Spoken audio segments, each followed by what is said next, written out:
Saya sungguh bersyukur sekaligus merasa tidak layak untuk berbicara di depan sini di tengah orang-orang yang begitu hebat, pemimpin dari institusi Kristen di Indonesia. Tapi kiranya Tuhan memberkati kita semua untuk boleh merenungkan sebagian dari firman Tuhan pagi ini. Saya Yohanes Halim, mewakili Christ Chapel Karawaci yang melayani di komunitas di Lipo Village ini, dengan salam kepada Bapak Ibu semua. Pagi ini saya ingin mengajak kita untuk membuka kitab suci dari kitab Titus pasal yang kedua ayat 11 sampai 14. Kita akan merenungkan keempat ayat ini, yaitu Titus pasal 2 ayat yang ke-11 sampai ke-14. Saya akan membacakan bagi kita semua. Sebab sudah nyatalah anugerah Allah yang menyelamatkan semua manusia dan mendidik kita, supaya kita meninggalkan kefasikan dan keinginan-keinginan duniawi, dan supaya kita hidup bijaksana, adil, dan saleh di dalam dunia sekarang ini dengan menantikan penggenapan pengharapan kita yang penuh berkat dan penampakan kemuliaan Allah yang maha besar dan juru selamat kita Yesus Kristus, yang telah menyerahkan dirinya bagi kita untuk membebaskan kita dari segala kejahatan dan untuk menguduskan bagi dirinya sendiri yang rajin berbuat baik. Demikianlah firman Tuhan yang kudus, yang tidak bersalah dan tidak akan pernah membawa kita kepada kesalahan. Tetapi jika kita mau dengan setia merenungkannya siang dan malam, firman Tuhan akan mentransformasi hidup kita semakin serupa dengan Kristus. Mari kita berdoa. Bapa di dalam surga, kami baru saja membaca dan mendengar firman-Mu. Sekarang saatnya kami memohon agar Roh Kudus yang menginspirasikan Paulus menuliskan surat ini juga akan mencerahkan hati dan pikiran kami, sehingga kami yang tidak mengerti akan dibuatnya menjadi mengerti, dan kami yang telah mengerti akan diberikan kekuatan untuk menghidupi apa yang kami mengerti ini, sehingga terjadi transformasi dalam hidup kami. Di dalam nama Tuhan Yesus kami berdoa. Amin. Bapak Ibu, beberapa tahun yang lampau saya memiliki kesempatan untuk berbicara dengan Dr. Richard Pratt. Kalau Bapak Ibu mengenal nama beliau. Dan dalam pembicaraan kami berbicara mengenai situasi pendidikan Kristen di Amerika. Karena beliau juga terlibat di dalam pengembangan pendidikan Kristen di Amerika. Nah, satu hal yang membuat saya tertarik dengan perkataan beliau adalah beliau mengatakan demikian.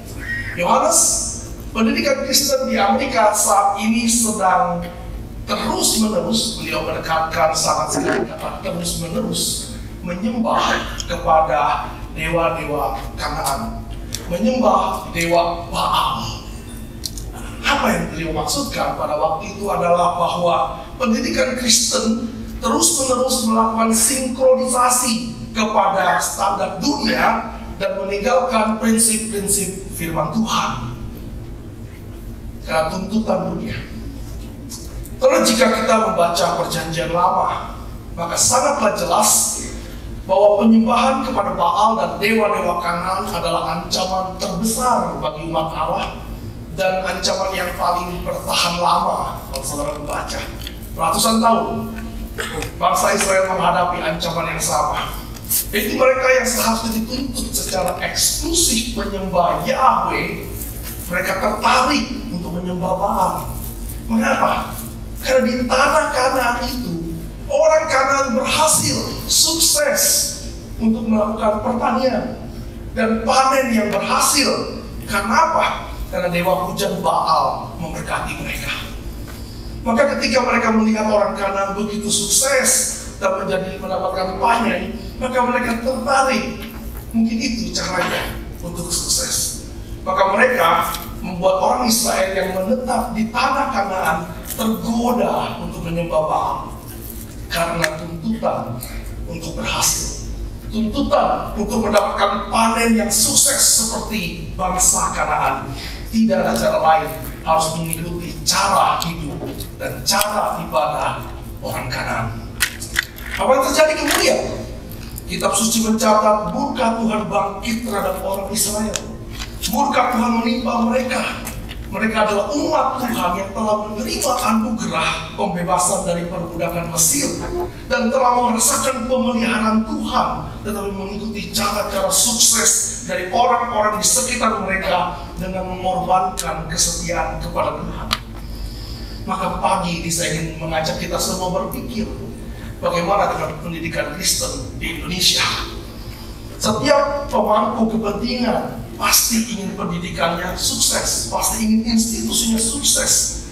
Dan setiap institusi Kristen, saya percaya, dimulai dengan dasar firman Tuhan. Tetapi ketika waktu berjalan dan tuntutan dunia yang akan sebuah pendidikan yang berkualitas terus bergulir, kemana kita akan melakukan sinkronisasi? Apakah tetap kepada firman Tuhan, atau sinkronisasi kita kepada standar dunia, paal-paal modern yang telah jelas-jelas memberikan sebuah bukti kesuksesan nyata di dalam dunia pendidikan?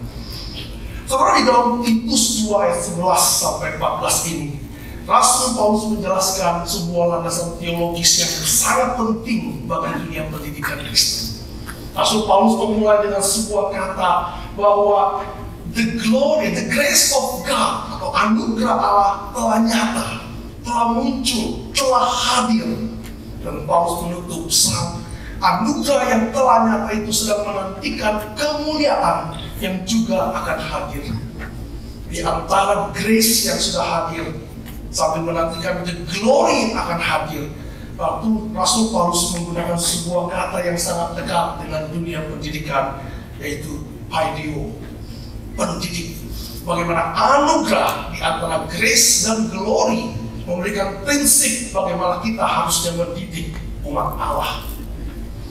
Saudara, pada ayat sebelum ayat 11 ini, Paulus memberikan nasihat agar orang Kristen hidup dengan standar moral Allah. Banyak orang Kristen berpikir anugerah keselamatan itu adalah membuat mereka boleh hidup tanpa hukum Allah. Mereka hidup bebas dengan cara mereka sendiri. Tetapi Paulus mengatakan dalam ayat 1 sampai ayat 10, tidak. Engkau harus hidup sesuai dengan standar hukum Allah. Tetapi apa yang membuat engkau mampu untuk melakukannya? Paulus menjelaskan dalam ayat 11 adalah karena ada grace, karena ada anugerah Allah yang telah hadir di dalam dunia ini. Ketika Paulus bicara grace of God yang telah hadir, Paulus bicara mengenai inkarnasi Yesus Kristus. Paulus merujuk kepada inkarnasi Yesus Kristus untuk melawan kebohongan daripada ajaran orang Kreta di mana Kristus tinggal, bahwa manusia dapat menjadi Tuhan. Manusia yang memberikan berkat boleh dituhankan. Tapi Paulus sudah melawan kebohongan ini dan mengatakan tidak. Justru Tuhan yang sejati yang menjadi manusia di dalam Yesus Kristus. Firman Tuhan tentu kita ingat dalam Yohanes 3 ayat 16 bahwa inkarnasi Yesus Kristus adalah bentuk nyata kasih karunia Allah kepada dunia ini.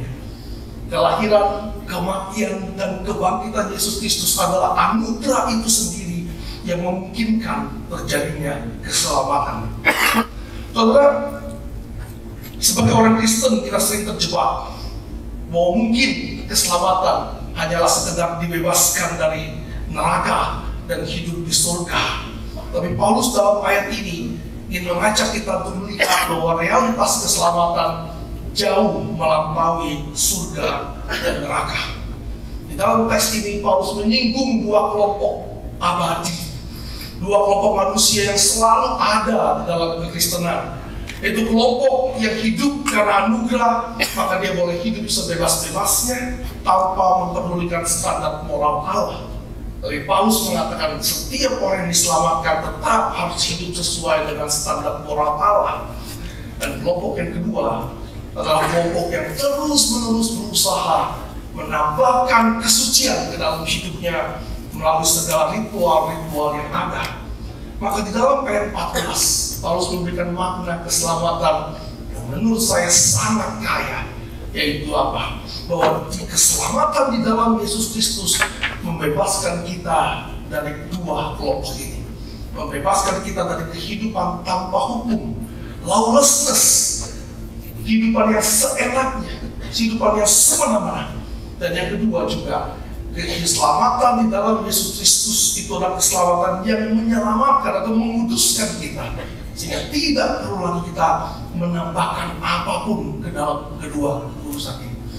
Setiap hari kita bertemu dengan dua kelompok ini, kelompok yang hidup tanpa hukum Allah, kelompok yang semena-mena, dan kelompok yang terus-menerus berusaha menambahkan kekudusan dalam hidupnya. Tetapi anugerah Allah telah menyelamatkan kita dari kedua kelompok ini. Dikatakan bahwa di dalam hidup di dunia ini kita memang masih di dalam keadaan yang mudah jatuh di dalam dosa. Tetapi Kristus ingin ketika kita jatuh di dalam dosa, Dia boleh membersihkan kita agar semakin hari semakin bersih dan suci oleh Kristus, bukan oleh usaha kita. Saudara, waktu saya masih kecil, saya ini suka lari-larian dan jatuh ke dalam selokan, saudara. Dan saudara tahu selokan di Jakarta itu kan bentuknya kayak apa ya? Hitam dan bau dan kotor. Tapi karena papa saya tahu saya anaknya, dia tidak ragu-ragu mengeluarkan saya dari selokan itu. Dan ketika dia mengeluarkan saya dari selokan itu, dia tidak hanya mengeluarkan saya dari selokan itu, tapi dia juga memandikan dan membersihkan saya. Status sebagai anak tidak membuat papa saya tidak lagi membersihkan tubuh saya yang kotor. Inilah yang kita mengerti bahwa Yesus Kristus tidak hanya membersihkan dosa-dosa kita yang sebelum kita menjadi orang Kristen, tapi Yesus Kristus di dalam anugerahnya juga terus-menerus membersihkan kita dari kekotoran dosa. Kita ada dalam Kristus, maka kita tidak bisa tinggal di dalam kekotoran dosa. Saudara, anugerah Allah juga tadi dikatakan menyelamatkan kita dari tindakan-tindakan legalistik yang kita kerjakan untuk mendapatkan kesucian yang lebih lagi dan lebih lagi. Tapi keselamatan akan anugerah Allah itu menyelamatkan kita dari kedua kelompok ini. Maka inilah hal yang sangat penting yang Paulus katakan kepada Titus untuk diajarkan kepada jemaatnya. Maka jika kehadiran Yesus Kristus yang pertama adalah untuk menyelamatkan manusia, maka kehadiran yang kedua adalah untuk menghakimi semua manusia. Maka ada dua kata nyata, ada dua kata appear dalam teks ini. Yang pertama, grace has appeared, grace of God. Dan yang kedua adalah the glory of God will appear. Bahwa di antara kedua ini kita akan hidup sebagaimana seharusnya kita hidup. Maka ketika kedatangan Yesus yang kedua kali nanti, kita akan melihat bagaimana kita disempurnakan, dibebaskan dari kedua hal ini. Nah, inilah berita yang Paulus katakan, yang harus diberitakan oleh Titus kepada jemaatnya, bahwa anugerah telah hadir dan kita menantikan kemuliaan Allah. Apakah berita seperti ini sampai di telinga anak-anak didik kita? Apakah berita anugerah di dalam Yesus Kristus ini masih relevan di dalam kehidupan anak-anak didik kita? Apakah sebagai pendidik kita masih menekankan dan memiliki semangat untuk mengajak anak-anak didik kita? Paulus menggunakan kata menantikan kemuliaan Allah yang memiliki konotasi dengan semangat yang tinggi, mengajarkan mereka untuk hidup kudus, tidak secara legalistik ataupun secara antinomian. Pertanyaan ini harus terus-menerus didengungkan dalam hati setiap para pendidik Kristen. Satu pertanyaan yang harus kita tanyakan lagi adalah, apa bedanya saya? Apa bedanya institusi Kristen dengan pendidikan non-Kristen? Seringkali setiap saat kita harus kembali memikirkan ini dan bertobat dari kegagalan untuk melakukan keunikan pendidikan Kristen, yaitu memproklamasikan terus-menerus Injil Yesus Kristus, anugerah yang telah hadir, membebaskan kita dari kehidupan antinomian dan legalistik sambil menantikan kemuliaan Allah. Saya cucu dari seorang merantau daratan Cina ke Indonesia di tahun 1920-an. Mereka adalah penyembah kucing. Tahu kucing? Mereka adalah penyembah berhala. Mereka pada dasarnya menyembah apa saja yang bisa memberikan keuntungan. Orang tua saya juga sama. Papa saya menyembah apa saja yang bisa memberikan dia roti, nasi di dapur kami. Tapi karena papa saya membawa saya ke sekolah Kristen, dan jika sekolah Kristen hari itu hanya memberikan saya pendidikan yang bagus sehingga saya bisa masuk universitas yang hebat, hari ini saya tidak berdiri di sini. Saya menjadi orang pertama yang diinjili ketika umur 4 tahun. Dan guru saya dengan setia mengajarkan saya untuk mengerti Injil. Saya menjadi cucu pertama dari perantau daratan Cina yang bertobat. Adik saya, papa saya, mama saya menjadi satu keluarga pertama dari 10 bersaudara yang mengenal Tuhan. Dan hari ini Tuhan pakai saya untuk boleh mengabarkan Injil kepada sekolah, kepada tempat-tempat yang lain, pada guru-guru dan kepada orang banyak di Indonesia. Sekolah saya adalah sekolah yang baik pada waktu itu, dan bisa saja memberikan saya pendidikan yang sangat tinggi. Tentunya saya butuhkan untuk hidup ini.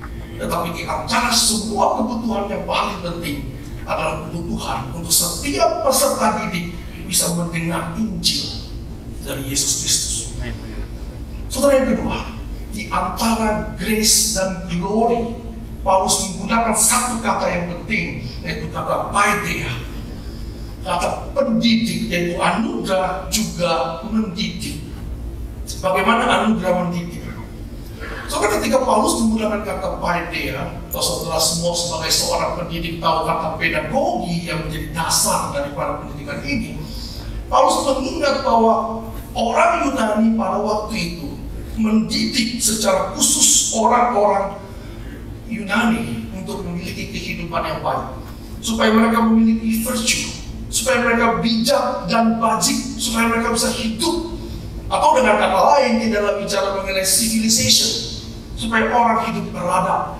Itu yang dinyatakan oleh orang-orang Yunani sehingga mereka pergi dan mengirim anak-anaknya ke sekolah-sekolah yang baik.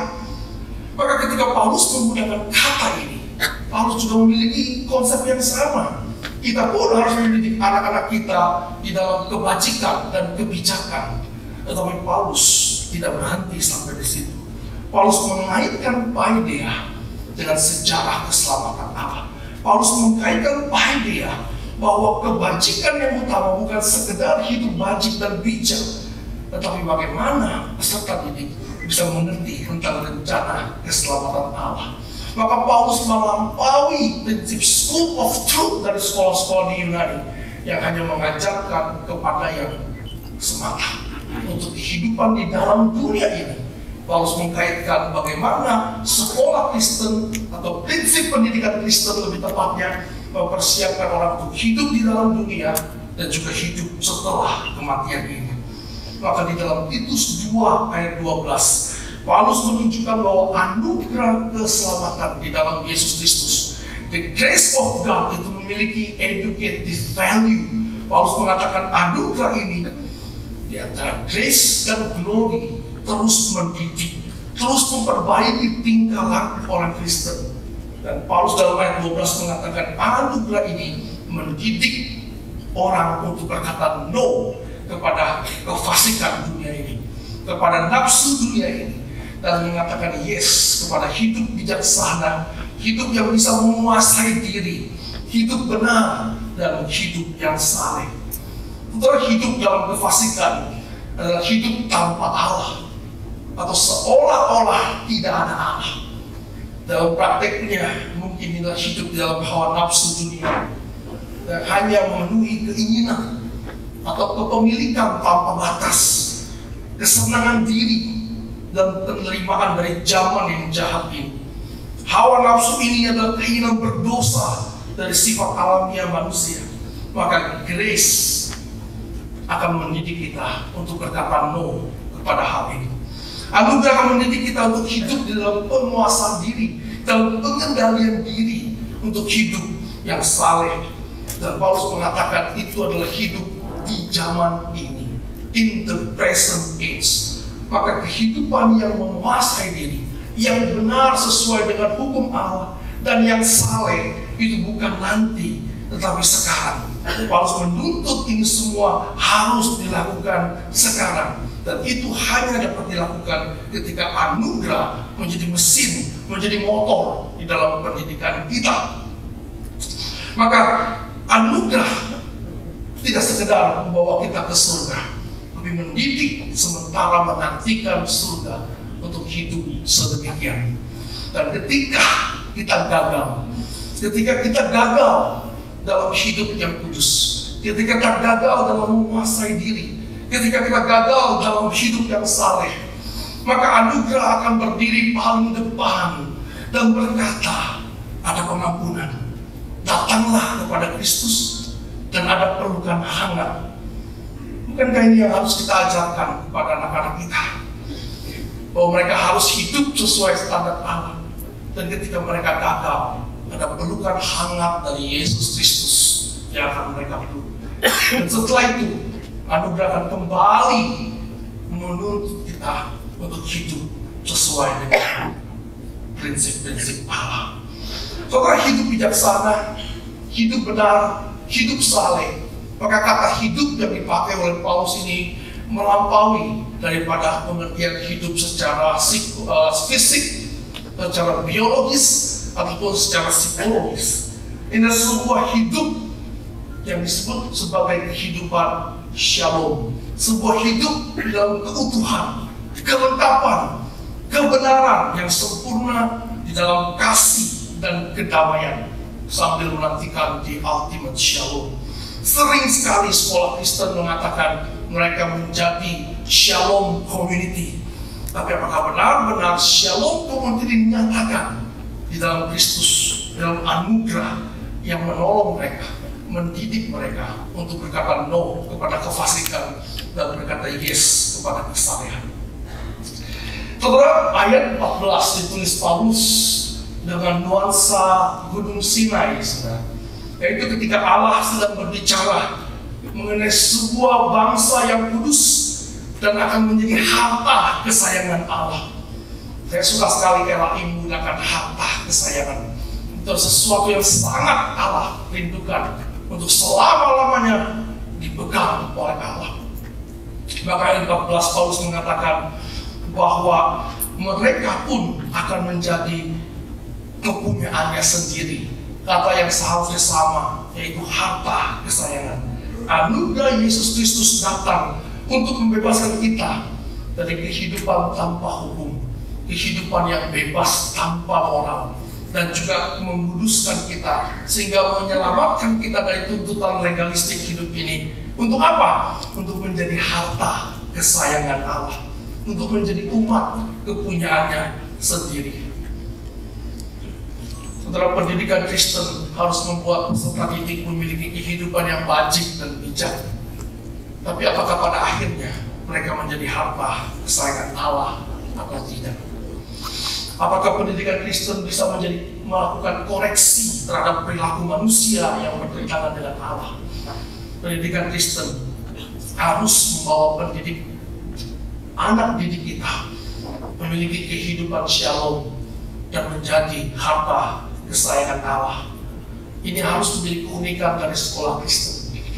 Saudara boleh bangga mengirim alumni saudara ke sekolah-sekolah yang hebat, tapi kalau mereka tidak menjadi milik kesayangan Allah, mereka hanya menjadi milik kesayangan dunia ini, maka saya pikir pendidikan Kristen telah gagal menerapkan pedagogi yang Alkitab ingin kita kerjakan.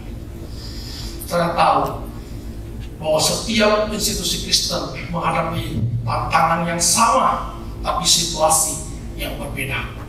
Saya baru berlayar dari Papua selama 8 hari 8 malam dengan kapal Pelni Dogon Solo. Tapi yang pernah naik kapal saya tahu, 8 hari 8 malam itu sesuatu banget.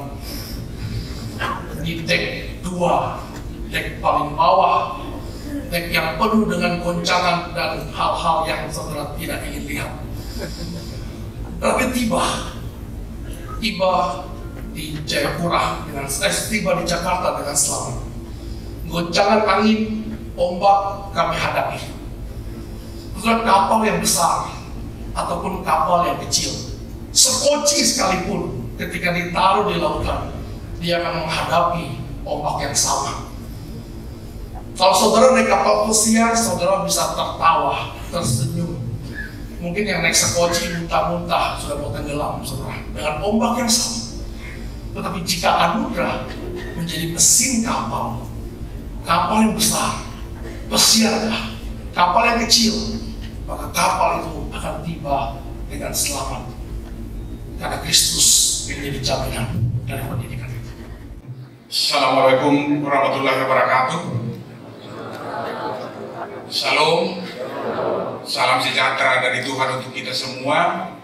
Yang saya hormati Ketua Majelis Pendidikan Kristen Indonesia, Bapak Adi Irawan, dia Kom. Yang saya hormati Ketua Persekutuan Gereja-Gereja Indonesia, Bapak Pendeta Gomar Guldong MTH, dan juga yang saya hormati Bapak Muhammad Adlin Sila, staf ahli bidang hubungan kelembagaan dan masyarakat dari Kementerian Kemendikbudristek, dan yang saya hormati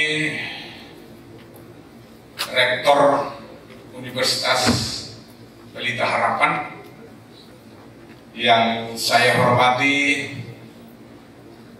Bapak Ibu para pimpinan-pimpinan yayasan, bahkan ketua-ketua sinode, pimpinan-pimpinan gereja, dan yang saya hormati para narasumber, juga Ketua Panitia Pelaksanaan Konferensi Nasional Bapak Wiseno, dan para pimpinan-pimpinan ataupun sponsor-sponsor dari PRI dan yang lainnya, dan Bapak Ibu hadirin semua peserta konferensi yang saya tidak bisa sebut satu persatu, yang berasal dari seluruh Indonesia, para pemerhati pendidikan yang berbahagia dan saya banggakan.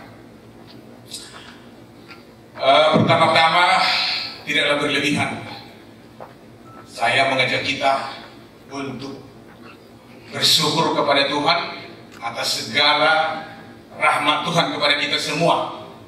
Hari ini kita bisa melangsungkan suatu konferensi nasional yang difasilitasi dari Majelis Pendidikan Kristen Indonesia berkolaborasi dengan PGI untuk melakukan suatu konferensi pendidikan Kristen Indonesia ini.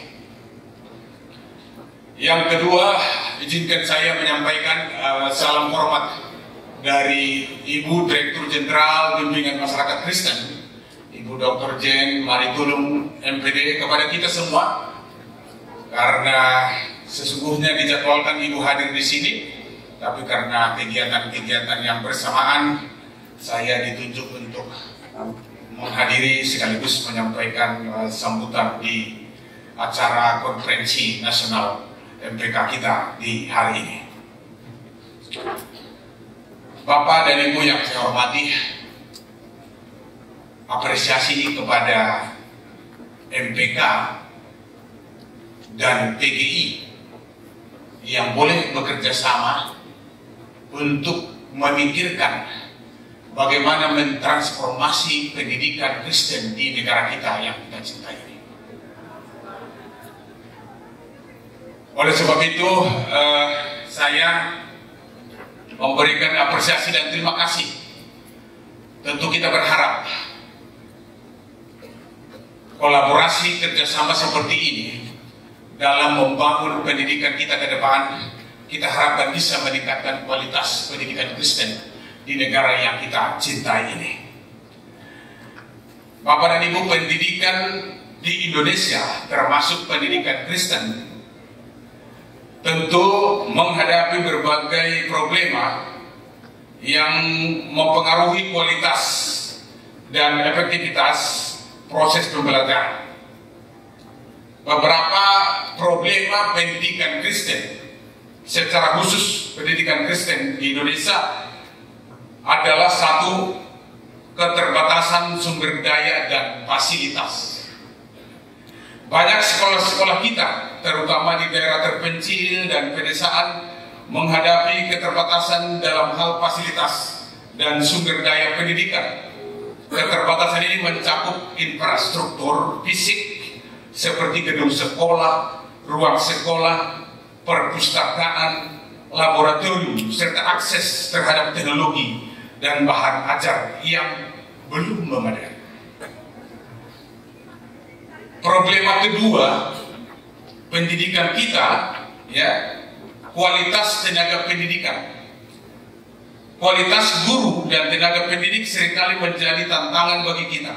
Masih banyak guru yang belum mendapatkan pelatihan yang memadai, kurangnya program pengembangan profesional berkelanjutan, serta rendahnya insentif bagi guru untuk meningkatkan kompetensi mereka.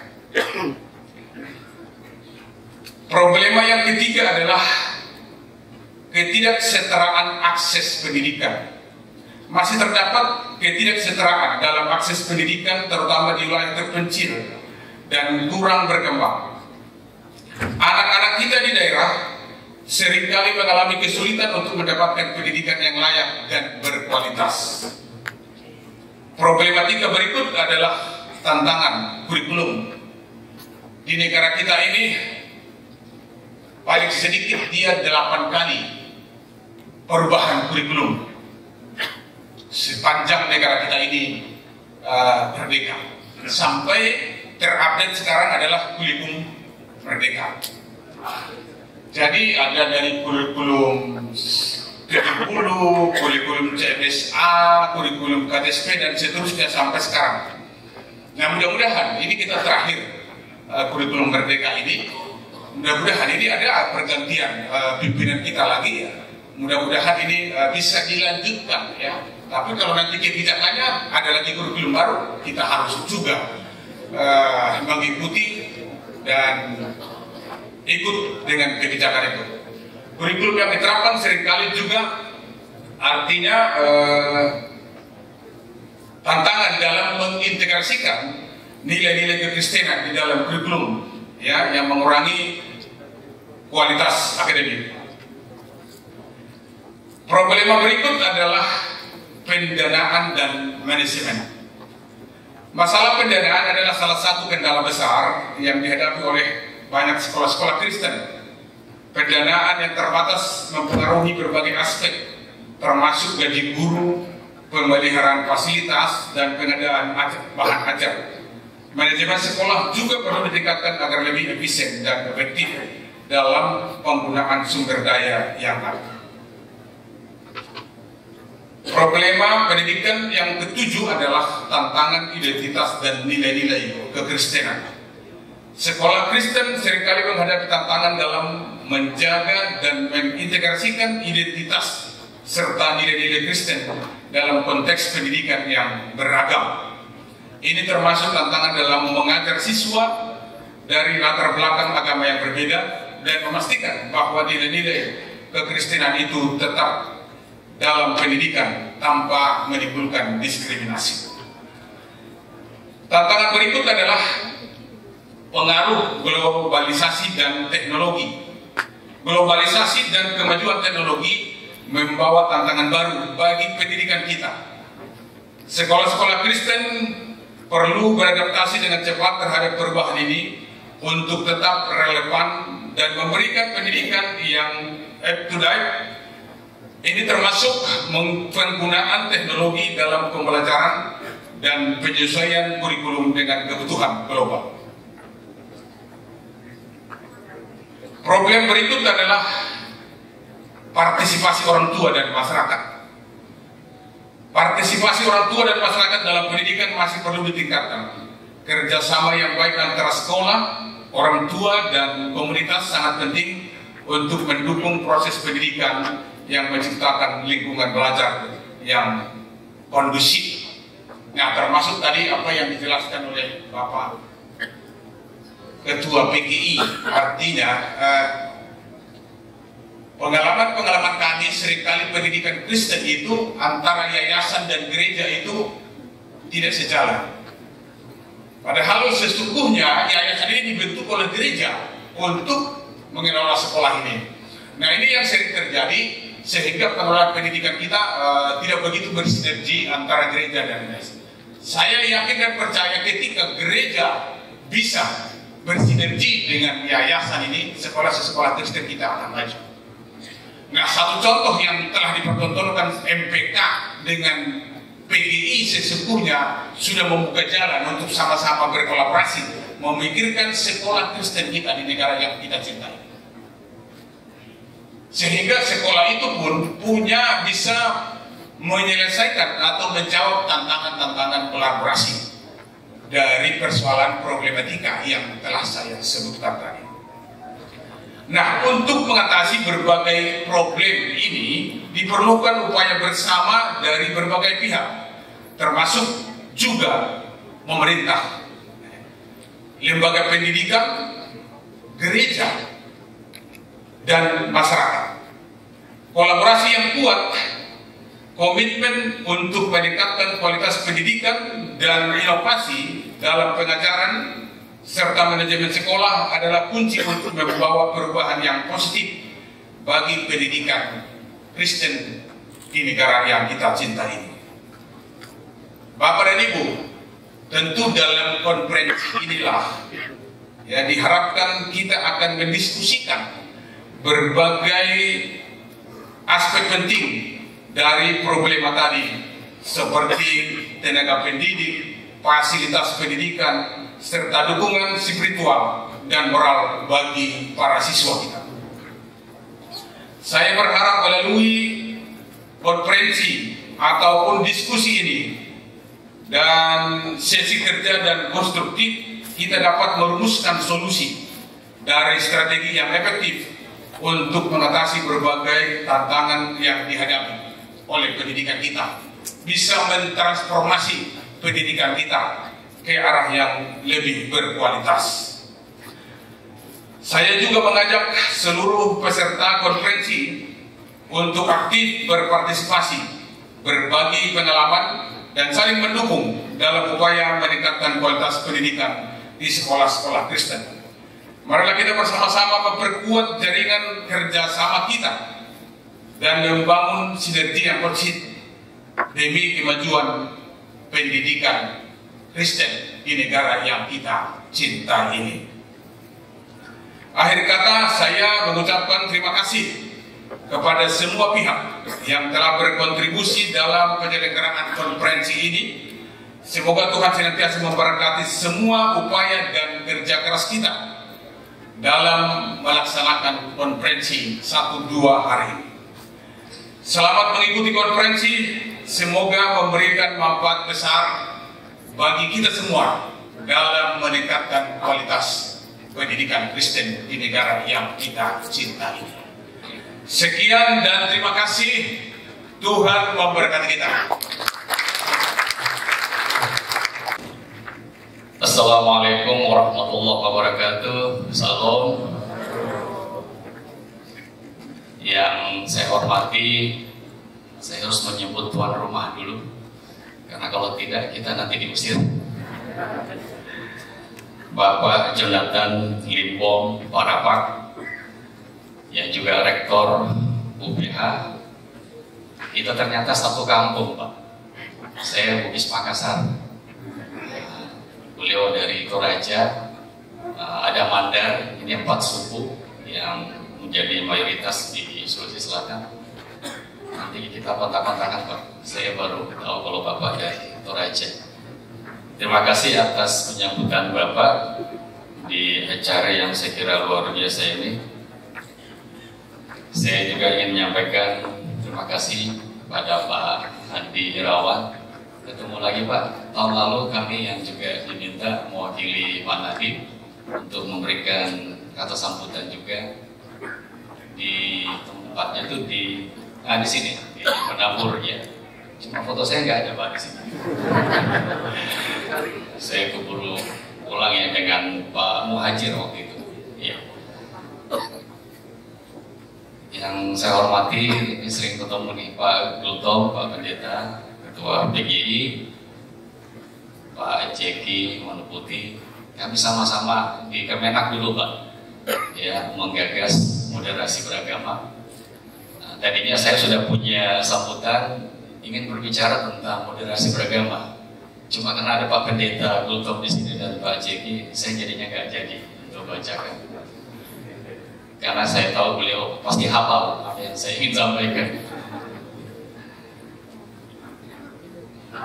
Yang saya hormati Pak Sudirman yang mewakili Ibu Dirjen.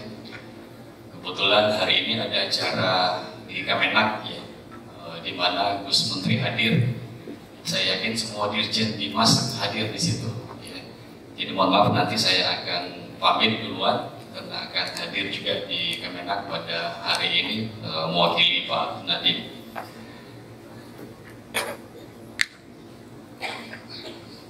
Bapak Ibu sekalian yang saya hormati,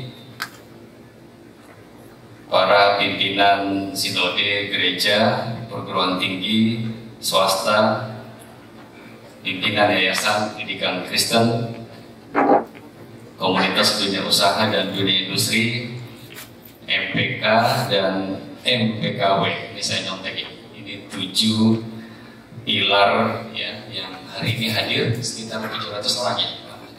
Luar biasa. Selamat datang Bapak Ibu, saya menyampaikan di atas ini. Terima kasih untuk kedatangannya. Hari ini kami sangat berbahagia dan merasa terhormat bisa datang untuk memenuhi undangan dari Pak Hadi, Ketua IPK, dan sekalian kami menyampaikan permohonan maaf dari Bapak Nadiem Anwar Makarim yang sejatinya hadir, tapi sampai tadi sore kami menerima disposisi dari Pak Menteri untuk hadir mewakili. Jadi mohon maaf Pak Andi, baru tadi pagi kami menyampaikan siapa yang mewakili Bapak Menteri untuk hadir pada hari ini.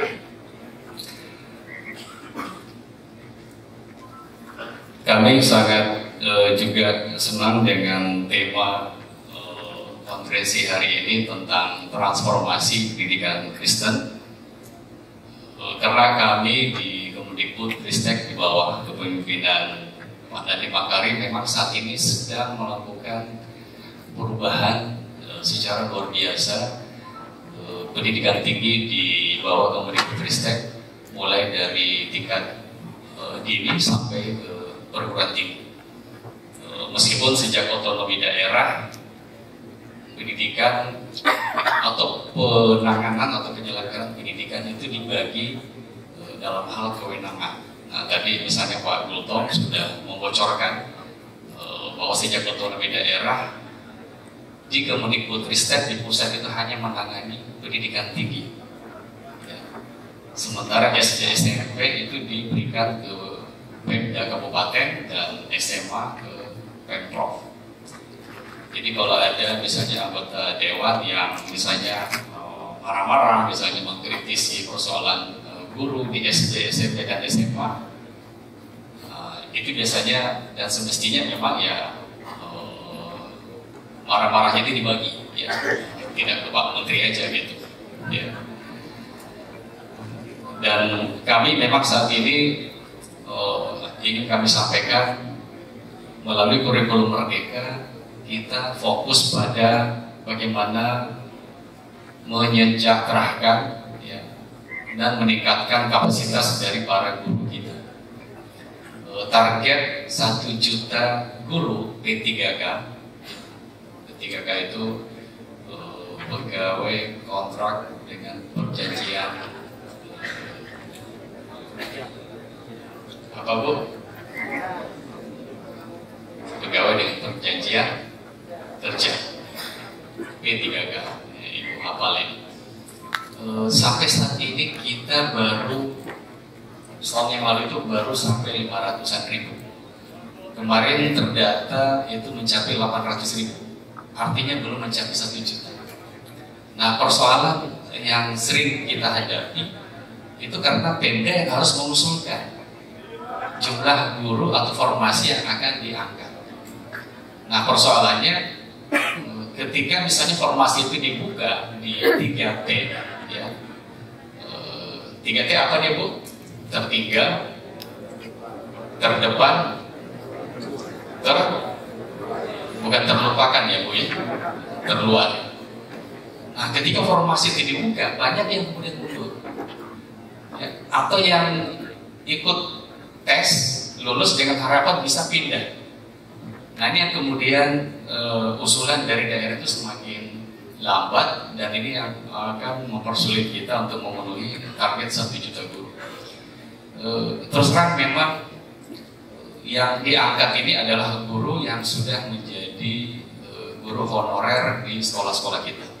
Nah, beberapa tahun awal kita buka ya sebebas-bebasnya asal sekolah dari guru yang mendaftar. Nah, memang kebanyakan dari guru dari sekolah swasta. Nah, misalnya dari Muhammadiyah itu ada sekitar 8.000 guru Muhammadiyah yang kemudian terangkat jadi guru D3K. Ini sahabat Pak Pendeta Gultom ya, Pak Sepkom, Prof. Abdul Muti itu sempat protes ke kami. Ini sama dengan mengambil guru-guru Muhammadiyah ya, untuk ditempatkan di sekolah negeri. Nah, saat ini kami fokus kepada guru honorer yang ada di sekolah negeri, karena akan ditempatkan memang di sekolah-sekolah negeri. Ini untuk mengurangi adanya ya kritik ya seperti yang disampaikan oleh Muhammadiyah. Dan harus ada izin dari yayasan. Kalau tidak ada izin dari yayasan, kita akan menolak untuk menerima calon guru P3K. Yang kedua, kita fokus pada mereka yang memang siap untuk ditempatkan di daerah 3T. Jadi kami sangat senang key point dari, kalau nggak salah, rekomendasi konferensi tahun lalu ya Pak Andi, bahwa nanti guru-guru di Majelis Pendidikan Kristen ini akan difokuskan untuk mengajar di 3T. Saya kira ini untuk kolaborasi yang kami sangat harapkan, dan ini yang menjadi inti dari kurikulum Merdeka, yaitu kolaborasi atau gotong royong dalam bahasa lokal kita antara pemerintah dengan masyarakat. Dan ini kami akan laporkan ke Pak Nadiem bahwa keynote atau poin-poin kunci dari konferensi Majelis Pendidikan Kristen tahun ini adalah kolaborasi dalam peningkatan kemampuan guru-guru di pendidikan Kristen, terutama di daerah-daerah 3T nanti. Saya kalau ditanya secara pribadi mau ditempatkan nggak di daerah 3T, mungkin harus tanya istri dulu gitu. Karena itu memang tidak mudah. Jadi kami sangat senang dengan tema kunci konferensi hari ini yang memang fokus pada daerah 3T. Bapak Ibu sekalian yang saya hormati, kurikulum Merdeka ini saya kira tadi disinggung oleh Pak Sudirman, kita memang berharap ini tidak berganti ya, seiring dengan bergantinya menteri atau bergantinya presiden. Kalau dihitung hari, ini kayak judul lagu ya, tinggal berapa hari nih? Bulan Oktober pelantikan Bapak Prabowo dan Mas Gibran, itu juga akan kemudian berlanjut dengan mungkin pergantian menteri. Jadi setiap sambutan Pak Nadiem di setiap acara itu selalu dititipin dengan tolong Merdeka Belajar ini kita bersama-sama lanjutkan. Ya. Dan tagline beliau itu bukan lagi ini sebuah kebijakan, tapi kurikulum Merdeka ini adalah sebuah gerakan. Tagline terakhir beliau ketika Hardiknas itu adalah mari bersama-sama melanjutkan kurikulum Merdeka. Dan saya mengaminkan tadi doa Pak Sudirman, mudah-mudahan ini yang terakhir ya. Karena kalau berganti lagi, kita kapan merdekanya gitu ya. Masa mau balik lagi? Dan kami sejak 2 tahun bergabung dengan Kemendikbud, ya sebelumnya kami di Kemenak, kami menganggap, mudah-mudahan ini tidak subjektif ya, bahwa kurikulum Merdeka ini adalah kurikulum yang memang ditunggu-tunggu dan dinantikan oleh guru-guru kita selama ini. Ya. Betul? Yang guru yang mana nih? Ya, kalau setuju, saya lihat dari raut muka Bapak Ibu ya, tersenyum ya. Karena melalui kurikulum Merdeka inilah guru itu begitu diberikan otonomi untuk berkreatif, ya, berinovasi sesuai dengan kondisi sekolahnya, sesuai dengan karakter peserta didik.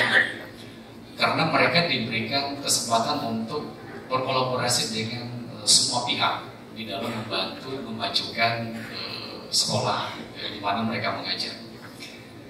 Termasuk kearifan-kearifan lokal itu mereka bisa insert ya, ke kurikulum yang ada. Kalau dulu kan harus izin ke kepala dinas, ya takut ditegur, takut dimutasi dan sebagainya. Sekarang kepala sekolah dan guru-guru itu bisa secara kreatif mengembangkan kurikulum yang ada di sekolah. Kenapa kemudian kita menghapus yang namanya kejar target dan sebagainya? Ya, UN misalnya kemudian kita ganti dengan rapor nasional, karena kita ingin sekolah itu menunjukkan realitas kondisi mereka, ya.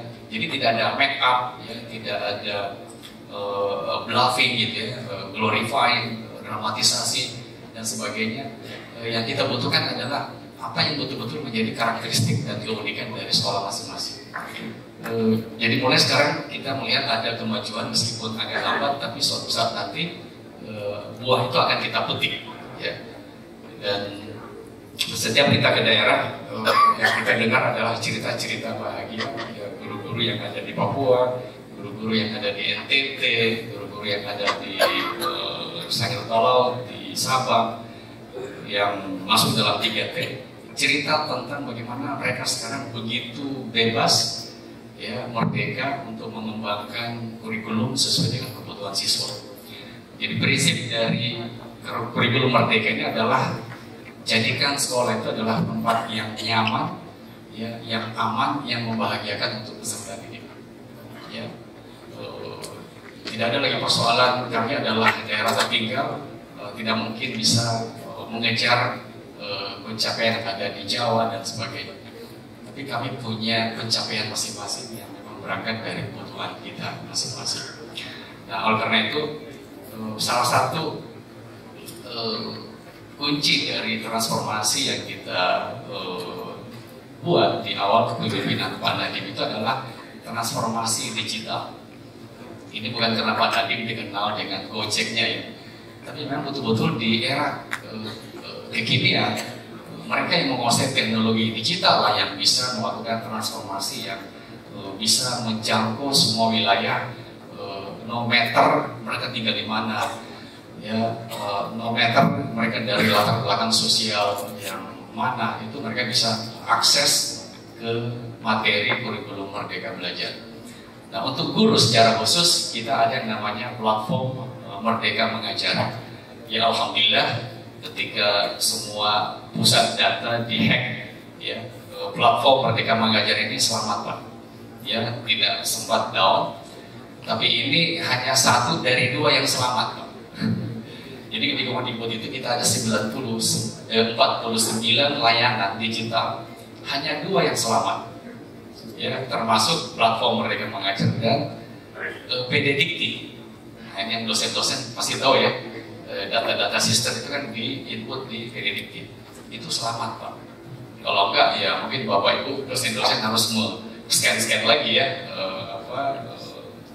barong ya untuk diajukan ke input PD Dikti.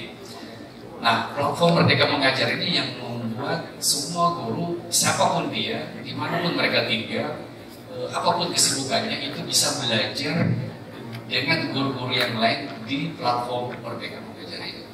Jadi memang platform ini disediakan untuk bagaimana guru itu belajar dari guru yang lain. Jadi Pak Nadiem itu selalu bilang, guru itu jangan belajar ke saya sebagai Menteri Pendidikan. Guru jangan belajar lagi ke kepala dinas pendidikan atau ke kepala sekolah, tapi guru belajar dari guru yang lain. Dan guru yang lain bisa menginspirasi guru yang lain juga. Kenapa? Karena keunikan dari sekolah itu beda-beda. Karakteristik siswa itu beda-beda. Jadi tidak mungkin seragam. Nah, jadi aspek keseragaman ini menjadi salah satu yang ditransform di dalam kurikulum Merdeka ini. Jadi Merdeka ini bukan artinya bebas dari apapun, ya, tapi memberikan keleluasaan bagi setiap sekolah, setiap guru untuk menyusun sendiri atau masing-masing kurikulum yang sesuai dengan kebutuhan peserta didiknya. Ini saya di akhir saya cerita guyon ketika kami ketemu para staf ahli di Kemenhan. Salah satu pembicara itu adalah Pangdam Cendrawasih dari Papua. Ketika tahu kami dari Kemendikbud, dia bilang, Pak, saya kritik nih kurikulum Merdeka. Kenapa? Kami di Papua belum boleh mengajarkan ini. Kenapa Pak? Ya tidak diajarkan kurikulum Merdeka aja, mereka mau merdeka. Kami bercanda. Intinya beliau memuji bagaimana anak-anak Papua sekarang itu begitu bangga, tidak lagi secara mindset dan mentalitas merasa tertinggal dengan teman-teman mereka di Jawa, tapi mereka bangga karena mereka unik dan istimewa. Sekiranya itu yang bisa saya sampaikan. Mohon maaf atas segala kekurangan. Salam kembali dari Pak Nadiem. Semoga konferensi kali ini berjalan dengan sukses. Sekian dari saya. Baik Ibu Bapak, boleh kita berdiri bersama-sama juga ya untuk menyaksikan pembukaan Konferensi Nasional Pendidikan dan Gereja 2024.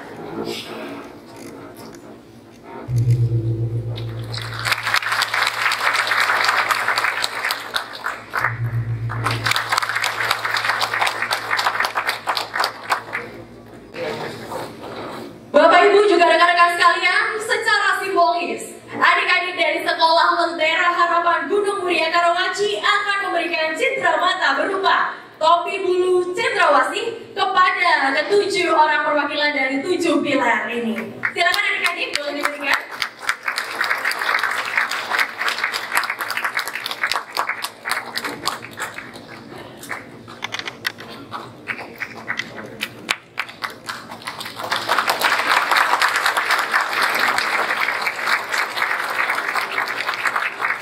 Boleh diabadikan dulu oleh tim dokumentasi. Mungkin boleh satu langkah ke depan dulu, Bapak-bapak. Satu langkah ke depan untuk dapat didokumentasikan oleh tim dokumentasi.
Ya,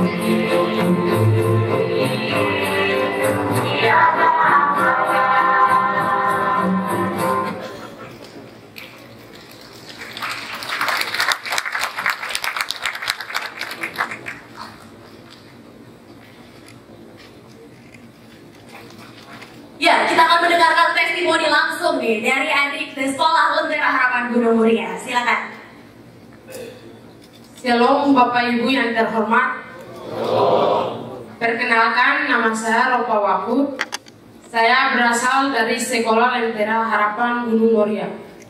Pada kesempatan hari ini saya mewakili teman-teman saya untuk menceritakan kisah saya dalam menjalani pendidikan hingga saat ini.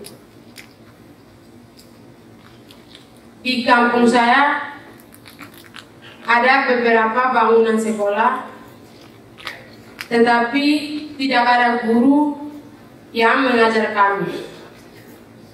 Para guru lebih memilih tinggal di kota hingga tidak mau mengajar kami. Tetapi saya bersyukur ketika sekolah Lentera Harapan masuk ke Mami, sehingga kami anak-anak bisa masuk bersekolah dengan baik, dan guru-guru semangat untuk mengajar kami. Guru-guru selalu menasihati kami dengan cara ajarkan dengan firman yang mereka ajarkan kepada kami. Guru-guru tempat kami begitu mengasihi kami dan membimbing kami dengan sabar. Apapun guru-guru yang lakukan di sana, kami bisa menjadi anak-anak yang baik. Dan ketika mereka melakukan itu, saya terdorong bisa menjadi guru Kristen yang lebih baik. Dan pada saat bisa sekolah dengan baik, untuk bisa menjadi guru Kristen yang lebih baik, untuk kembali ke Papua dan membangun dan mendidik anak-anak di Papua menjadi anak-anak yang takut akan Tuhan, dan anak-anak yang menjadi cerdas. Dan saya bisa menjadi guru Kristen yang lebih baik seperti dulu guru-guru saya mengajar saya. Menjadi guru Kristen yang takut akan Tuhan dan mengajar adik-adik saya, menolong adik-adik saya menjadi anak yang lebih baik dan anak yang menjadi saksi Kristus. Sekian dan terima kasih.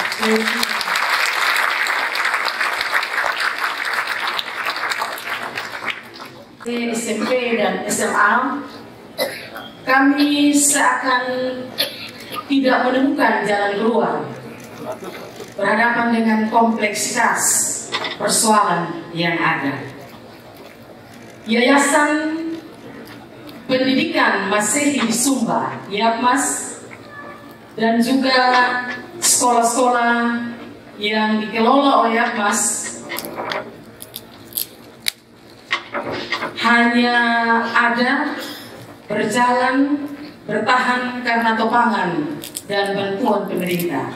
Secara khusus yayasan kami kolaps dan tidak dapat berbuat apa-apa. Bahkan terancam kehilangan hakikat dan karakter Kristiani dari sekolah-sekolah yang ada di Sumba. Kami sangat bersyukur karena melalui Task Force 3T dalam kolaborasi MPK, IPK, dan EduGuide, kami ditolong untuk melakukan pembenahan terhadap yayasan dan sekolah-sekolah yang ada di Sumba.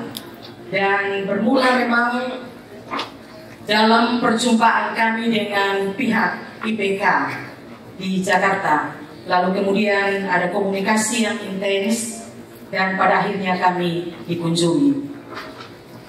Pertemuan diawali dengan asesmen terhadap yayasan dan sekolah-sekolah secara intensif, dan kemudian tahap berikutnya dilanjutkan dengan finalisasi perencanaan dan tiba pada penetapan sekolah menengah atas swasta Waikabubat di wilayah Kabupaten Sumba Barat menjadi salah satu sekolah pilot project atau sekolah model Dan sungguh ini suatu berkat yang luar biasa bagi kami. Karena itu terima kasih karena telah menolong, mendampingi kami untuk memperkuat visi misi pendidikan Kristiani di Sumba, menemukan kelemahan dan kekuatan kami, serta merumuskan langkah-langkah strategis pengembangan sekolah Kristen yang ada di Sumba. Harapan kami tentu selanjutnya akan terjadi multiplikasi untuk sekolah-sekolah kami yang lain yang berada di Sumba. Dan kepada kita semua yang tentunya memiliki pergumulan yang sama, kami mau menyampaikan dalam momen yang bermartabat ini. Jangan menyerah. Belum terlambat. Tetap semangat dan berpengharapan di dalam Kristus. Dan lakukan terus upaya pembenahan sekolah-sekolah Kristen menuju transformasi pendidikan Kristiani yang kita harapkan secara bersama-sama. Akhirnya saya juga mau menyampaikan atas nama Sinode Gereja Kristen Sumba, terima kasih yang sebesar-besarnya kepada Task Force 3T, kepada bapak-bapak yang telah mengunjungi kami, yang kami pahami mereka adalah orang-orang yang sudah selesai dengan dirinya, yang memiliki kasih yang luar biasa, hati yang luar biasa bagi transformasi pendidikan, yaitu Bapak Handoko, Bapak Hendro, Bapak Pendeta Handoyo, Pak Andreas, Pak Peter, Pak Roni, untuk seluruh dedikasinya bagi Sumba. Salam. Terima kasih Ibu Pendeta Marlin Lomi selaku Ketum Sinode Gereja Kristen Sumba atas testimoninya. Dan saat ini kita akan mendengarkan testimoni dari Ibu Heti Rambu Podu selaku Kepala SMA Swasta Kristen Waikabubak Sumba Barat. Kepada Ibu Heti Rambu Podu, saya persilakan. Shalom. Perkenalkan, saya Heti Rambu Podu, saya Kepala SMA Swasta Kristen Waikabubak yang bernaung di bawah Yayasan Persekolahan, Yayasan Pendidikan Masehi di Sumba, di bawah naungan Gereja Kristen Sumba.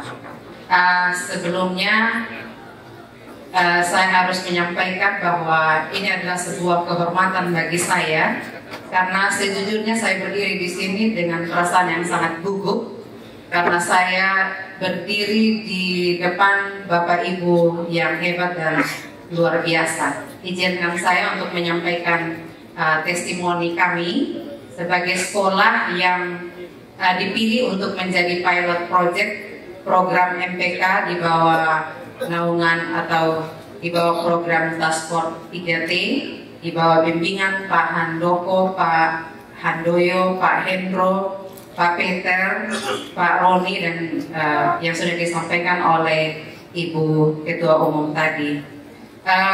Bapak Ibu yang saya hormati, kami tidak pernah berpikir, tidak pernah bermimpi, bahkan tidak pernah membayangkan sebelumnya kalau sekolah kami Tuhan pilih untuk menjadi salah satu sekolah yang menjadi pilot project untuk transformasi sekolah Kristen di Indonesia. Proses pemilihan sekolah kami juga sepertinya begitu mendadak dan tiba-tiba, tetapi karena semangat yang ada dalam diri kami, kami dengan sangat terbuka, kami mau untuk dibimbing bapak-bapak dari MPK, terkhususnya dari Task Force 3T, untuk mentransformasi sekolah kami. Seperti yang sudah disampaikan oleh Ibu Ketua Umum Sinode tadi, bahwa sekolah-sekolah kami sebelumnya adalah sekolah-sekolah yang kehilangan induk.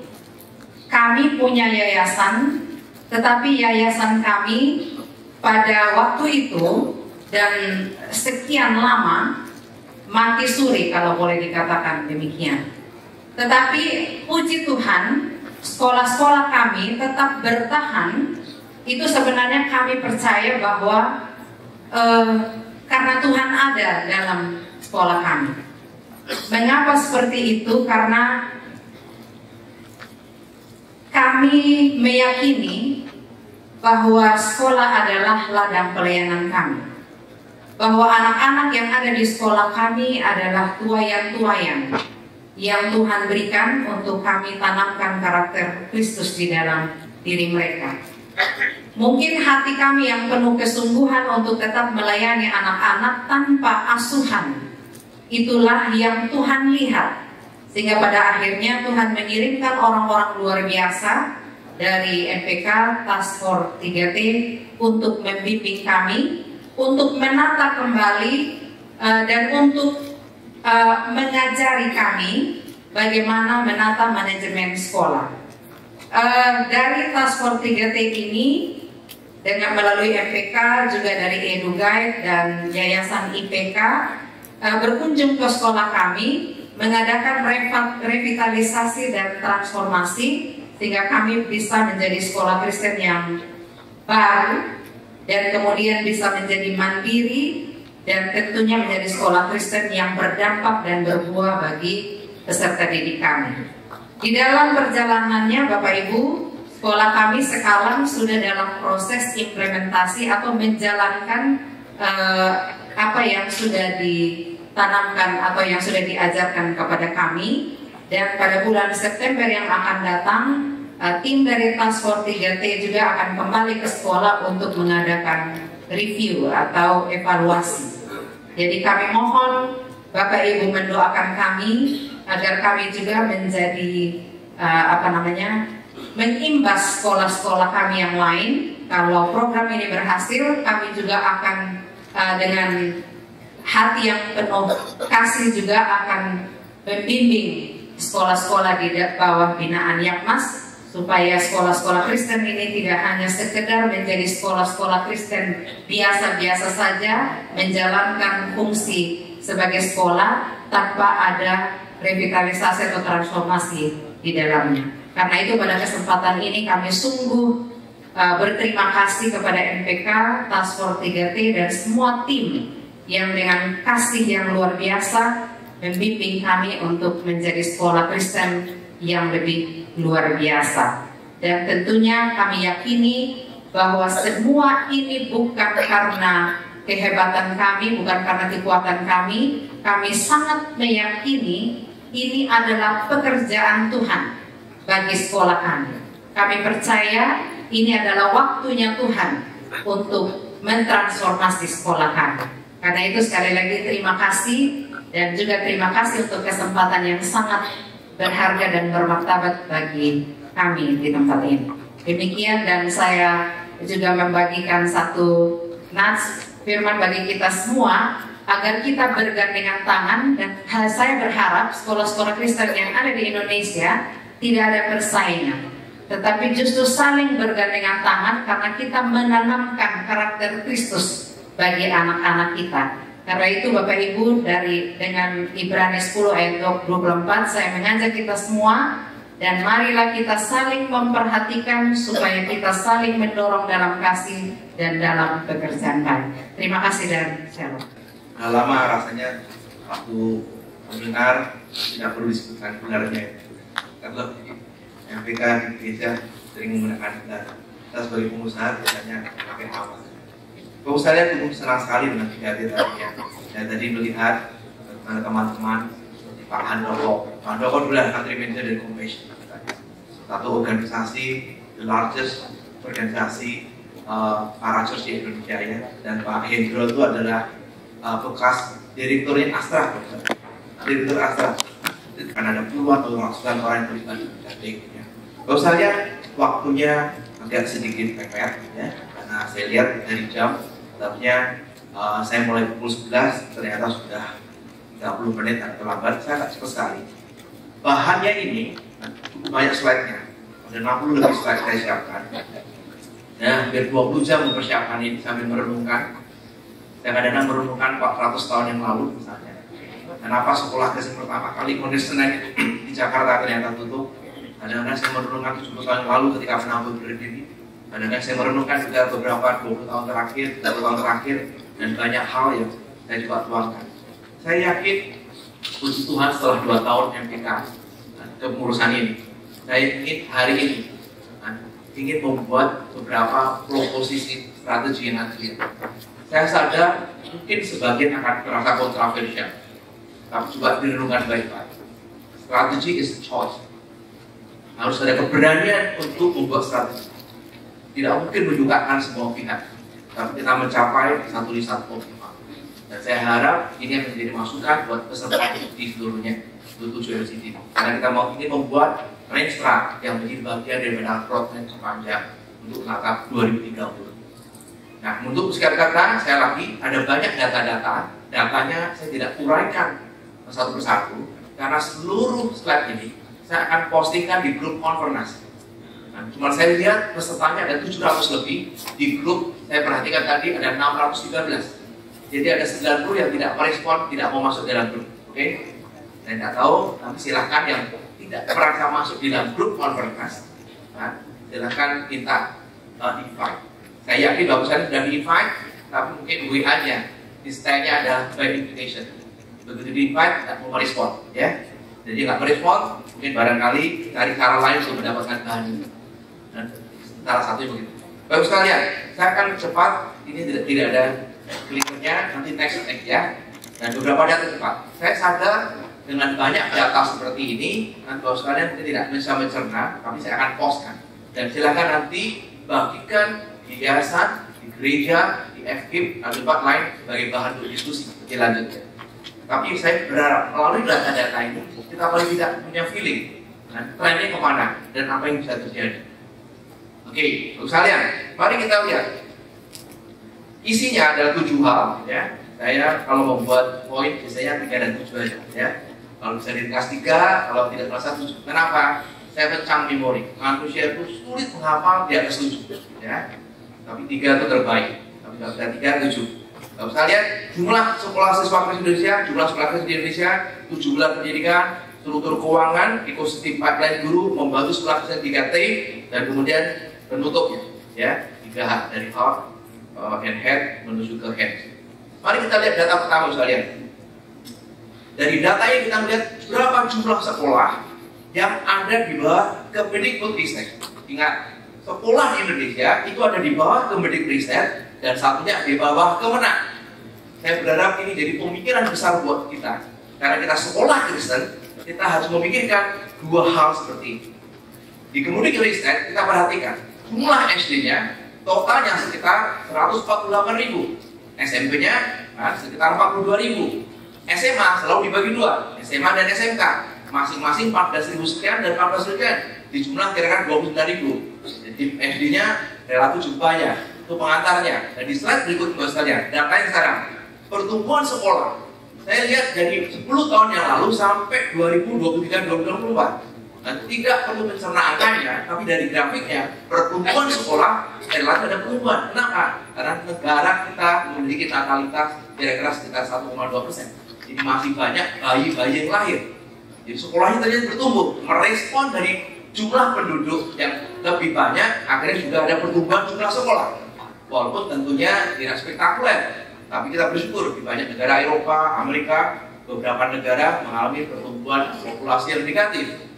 Nah, kalau kita lihat sekarang jumlah sekolah berdasarkan jenjang pendidikan, ya, saya perhatikan negeri dan swasta. Ini data yang penting sekali. Kalau abang perhatikan negeri, SD-nya turun, SMP, SMA, SMK-nya masih naik di negerinya. Sekali lagi, untuk negeri SD-nya turun jumlahnya, ya. Sedangkan swastanya semua naik, SD naik, SMP naik, SMK naik, SMA naik. Bapak sekalian, ini data yang sangat penting. Makanya orang mengatakan, ada buku mengatakan kematian sekolah swasta. Terus saya tidak benar. Yang benar adalah kematian sekolah Kristen, Bapak sekalian. Karena swasta itu naik, Bapak sekalian. Jadi ini merupakan salah satu hal yang harus kita cerna untuk melihat satu tren. Jadi memang seluruh sekolah swasta bersaing dengan sekolah negeri. Maka salah satu cara untuk bersaing dengan mereka adalah bagaimana kita memulai dana sama seperti subsidi dari negara. Seluruh sekolah Kristen seluruh dunia, Bapak sekalian, hampir seluruh negara maju APBN-nya 20% untuk pendidikan. Indonesia mencontek sejak tahun 2009. Zaman SBY, amandemen undang-undang, semua 20% APBN maupun APBD harus ke pendidikan. Maka Pemda-Pemda kita punya banyak dinas pendidikan 20%. Good news. Tapi sebenarnya bad news buat sekolah swasta yang tidak siap. Tapi buat sekolah yang memiliki kesiapan yang bagus, punya fighting spirit, justru tantangan itu membuat mereka lebih maju. Kita menciptakan penabur, berikan harapan, Alam Kudus, PK, Tahati, jadi Tunggal, beberapa sekolah Petra, sekolah Sultan. Karena mereka merespon dengan sangat positif. Nah, kemudian, kalau saya lihat, mari kita lihat jumlah siswanya. Kalau ada beragam jumlah siswanya, memang kalau kita lihat berdasarkan jenjang pendidikan, jumlah siswa terutama di negeri dan tentu SD-nya mengalami penurunan. Memang karena natalitas kita relatif meredup dibanding tahun. Maka ketika anak-anak itu tumbuh SD, memang jumlah SD-nya menurun. Maka benar kalau ada beberapa teman mengatakan, sekolah saya kekurangan siswa, kenapa? Kekurangan anak. Karena takbirnya terlalu berhasil. Harus diakui ada faktor itu. Tapi kalau diperhatikan, jumlah siswa di sekolah swasta semuanya naik. Dan baru swasta ini. Jadi SD-nya di negeri turun, SMP-nya turun, SMA sama SMA naik. Karena SMA umurnya di 16. Waktu itu KB mungkin belum terlalu berhasil, jumlah anak masih banyak. Ya, 4-5 anak dan sekarang mulai menurun, harus diakui. Tapi kalau melihat segala sesuatu, jangan melihat turunnya sedikit. Nah, jumlah Indonesia masih banyak, kira-kira melihat. Kemudian kita perhatikan jumlah siswa berdasarkan agama. Kalau Bapak perhatikan, kelompok Islam, SD dan SMP-nya turun. SD dan SMP turun. Dan SD-nya turunnya relatif cukup banyak. Sedangkan Kristen, SD-nya turun. Tapi SMP, SMA, dan SMK-nya semuanya mengalami kenaikan. Katolik dan lainnya SD turun karena populasinya turun. Karena sejak sekitar 10 tahun yang lalu sudah mulai terjadi penurunan natalitas. Tapi kalau kita perhatikan, nanti kita perhatikan kenapa kok SD yang di Muslim itu turun. Satu memang natalitasnya, kedua sebagian ada berpindah dari Kemendikbud kepada Kemenang. Dan memang ada sedikit kecil pun, Lentera pun. Di Papua, salah satu SD negerinya diambil sama Lentera. Jumlahnya kecil, tidak akan banyak berpengaruh. Nah, kita lihat lagi sekarang pertumbuhan jumlah siswanya. Kalau dalam persentase bagus sekalian. Jadi kalau perhatikan, kita bersyukur. Kristen SD menurun, penurunannya paling kecil. Tapi kalau kita perhatikan SMP, SMA, dan SMK, di Kristen kenaikannya SMP 10%, SMA sama SMK naiknya 35%, 24%. Kita bersyukur. Kenapa paling banyak? Itu sesuai dengan jumlah Kristen yang naik. Naik 3,1% menjadi 0,7% hari ini. Tapi berita kurang bagus ya Bapak sekalian. Saya perhatikan 2020, 21, 22, 23. Saya sering memberikan warning 5 tahun yang lalu bahwa akan terjadi perlambatan pertumbuhan umat Kristen di masa mendatang. Dan hari ini terjadi. Bapak sekalian, 2023 jumlah umat Kristen bukan 7,6%, tapi malah turun. Walaupun memang itu dari Dukcapil, dari KTP. Saya sungguh berharap nanti sensus tahun 2030 mungkin akan memberikan gambaran yang berbeda. Ya. Sekarang, jumlah sekolah keagamaan. Kalau jumlah sekolah keagamaan, jadi di bawah Kemendikbud ada sekolah yang jumlahnya berapa? 220.000. Masih apa? 148, 42, 29.000. Kira-kira seperti itu. Di bawahnya Kemenang, sekarang kita lihat ada sekolah MI, MT, sama MA, Madrasah Hidayat, Sanawiyah, sama Aliyah. Di jumlah ada 54.000. Itu di bawahnya Kemenang. Nah, maka hari ini kita undang dari selalu Kemenang dan Kemendikbud karena dua-duanya punya sekolah. Kalau Bapak perhatikan sekarang, berapa jumlah sekolah Kristen? MPK sudah mendata dengan susah payah. Terima kasih kepada bidang 3 organisasi. Saya minta tolong database, memang tidak mudah. Kenapa? Karena banyak yayasan tidak kooperatif kalau ditanya datanya. Ya. Makanya Bapak sekalian, saya ingin mari kerjasama dengan MPK. Kalau diminta data, mari kita berkolaborasi. Yayasan kalau diminta data susah bener. Mending kalau jawabnya 1 bulan, 1 tahun juga nggak dijawab. Nah, tapi Bapak sekalian mau menikmati angka, gitu. Maka Bapak sekalian tumbuhkan sense untuk berkolaborasi dengan baik. Kepentingan kita bersama. Tapi dengan susah payah kita mencoba. Total yayasan di bawah MPK ada 445 per hari ini. Puji Tuhan naik 40. Nanti kalau kita rakernas mungkin kita akan terima 30-40. Dugaan saya kita bisa mencapai 500 dan hampir-habis lah. Hampir seluruhnya bisa menjadi anggota MPK. Dan total sekolah kita 7.000, tetapi yang memiliki nomor pokok nasional sekolah ya, kira-kira cuma 5.700 ya, yang memiliki NPSN nomor pokok sekolah nasional, berarti ada di Dapudik. Sisanya kenapa? Dari 7.000 hanya 5.700, karena dugaan saya 1.300 tidak memiliki nomor, sengaja tidak apply atau hanya menjadi pusat pendidikan masyarakat dan ada bentuk legal yang lain, atau kadang-kadang banyak kan PAUD itu. Nah sudah nggak bisa diurusin di bawah gereja, yang penting sekolah tapi tidak memiliki nomor. Nah karena PAUD kita tahu tidak dapat bos juga, jadi tidak ada insentif buat mereka untuk mendapatkan tersebut. Jadi sekalian 5.000, 7.000 angka yang banyak tidak? Tidak. Sekolah di bawah Kemendikbud ada 220.000. Dan sekolah di bawah Kemenang ada berapa? 54.000. Itu tidak termasuk PAUD-nya loh ya. Nah, jadi sekolah Kristen seluruhnya dikumpulkan tidak lebih besar dari satu sekolah Muhammadiyah. Ya. Karena kalau di Kemenang Muslim memiliki sekolah namanya RA, Rafaul Abda, itu setingkat PAUD kita. Nah sekarang Bapak tadi masih ingat berapa sekolah Muslim di bawah Kemenang? 54.000 something. Coba tebak berapa sekolah Kristen di bawah Kemenang? Nah, data membuktikan slide ini Bapak sekalian totalnya 430. Dan luar biasa ya Bapak sekalian. Mudah-mudahan pencengkangan kita dari 430, 147-nya tidak aktif atau tutup. Bapak Ibu sekalian tercengang tidak? Malu enggak Bapak sekalian? Kita mengatakan Tuhan kita yang Maha Kuasa, Tuhan Allah kita hebat. Di mana dikrinya Tuhan yang ditunjukkan? Bikin sekolah 430 saja 147-nya tutup. Sungguh keterlaluan ya. Karena gereja-gereja kurang memperhatikan. Dan Anda sungguh membiarkan sekolah-sekolah teologi berjuang sendiri. Dan akhirnya tidak menjadi kesaksian yang baik. Siapa yang percaya dengan Tuhan kita? Tidak bisa bikin sekolah berkualitas. Anak-anak didik kita tidak baik, tidak punya masa depan. Kenapa harus mengikuti Tuhan Yesus kalau begitu? Gimana ceritanya? Kalau kita punya sekolah seperti ini 147-nya. Dan seharusnya dirjen Bimas Kristen, makanya saya bilang Ibu Jenny, tolong berikan daftar ini. Dan mari kita bersama-sama untuk langkah seperti ini. Nah Bapak sekalian, ini ya kondisi mengenai sekolah. Maka summary-nya Bapak sekalian fakta sekolah. Jumlah sekolah 220.000 dan jumlah sekolah bertumbuh, bahkan pertumbuhan swasta, sekolah swasta relatif lebih baik daripada negeri.